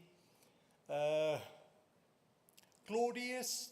Commission 1 will go to Claudius. You will walk, you will find it. There will be a poster on the wall. Commission 1 will meet there. Then it's Augustus, the commission number 2, Tiberius, commission 3, and Romanus, commission 4. And then commission 5 will remain in this specific room where the facilitation will take place. Commission 1 will talk about policing approaches that work. Commission 2 will look at first impressions, police behavior during community interaction. 3 will talk about corruption and ethics, perceptions of police corruption. Number 4, active citizenry, citizens' involvement in the fight against crime. And the last one will be partnerships that work, effective collaborative practices. So the last one that I've mentioned, number 5, will remain in this room. We will get the group together just right in front of me. How do we divide into the different groups? I've received a proposal from just before I walked onto the stage, where it was an indication, Minister, that Minister indicated that you would want to join group number 1 or discussion group number 1, and the DMs will go to 2 and 3, and there are then other senior representatives, like the chairperson of the portfolio committee, sir, if you don't mind. We will appreciate if you can avail yourself to join the different commissions. For today, we have not divided every people into groups. We are inviting you to go and join a discussion group on a topic that you are comfortable with, that you would like to take part in. Just make sure each one of the commissions can only accommodate a specific number of people to prevent a situation where a lot of people flock to a specific topic and others we have no one. So just make sure that we don't overcrowd a specific venue. If you come to a specific breakaway room where the seats are already filled, please just look at an alternative one. They are all just next to each other. You can see they've all got their names there, and you can then decide which one will be the more appropriate one that you want to join. The only one that is away, that is not on that far end, is topic number 5, the partnerships that work. This is that one that will be presented here. Any questions? Are we comfortable with the approach? Can I then hand back to you? Thank you. Oh. In terms of the time that has been allocated, Minister, we have lost some time today. We will not be reconvening. Once the group has done their work and the discussion group and the facilitator of the view that they have completed their inputs, etc., we are targeting, Minister, around about by 5 o'clock. That is the end time that we see. If it is necessary, the traffic is very bad from here to back to Pretoria, etc.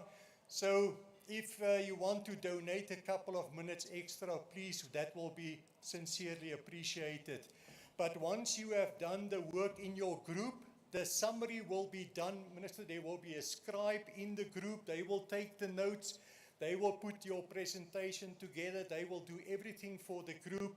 It's a matter of participating. And when agreed as a group that you have finished your discussion, you are then welcome to go home and then rejoin us tomorrow morning. I think the program director will deal with the starting time for tomorrow morning.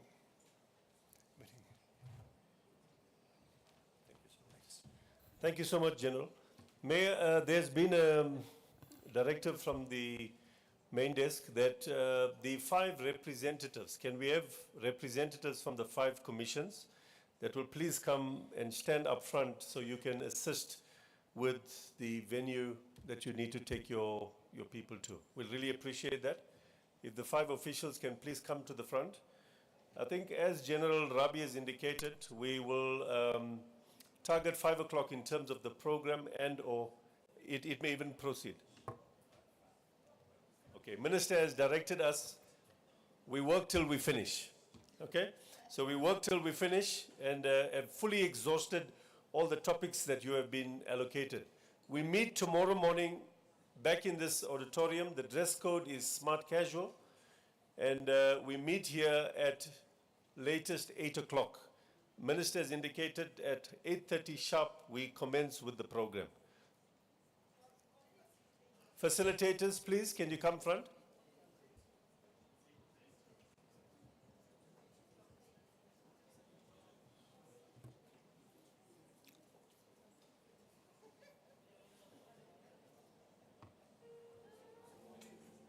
The facilitators, we're just waiting for you.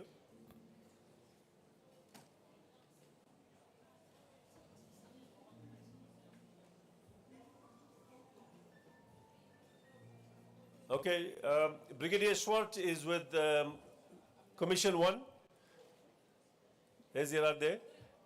General Matlow, Commission 3. General Pukane, Commission 2. I'm still looking for General Matonzi, Commission 4. Thank you. And Commission 5, General Pinar, Commission 5. Thank you very much. We can make our ways to our commissions. Thank you.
Sorry. We have found a set of keys. We have found a set of keys. For those of you that, if you're missing a set of keys, you'll find it at the back. Thank you very much.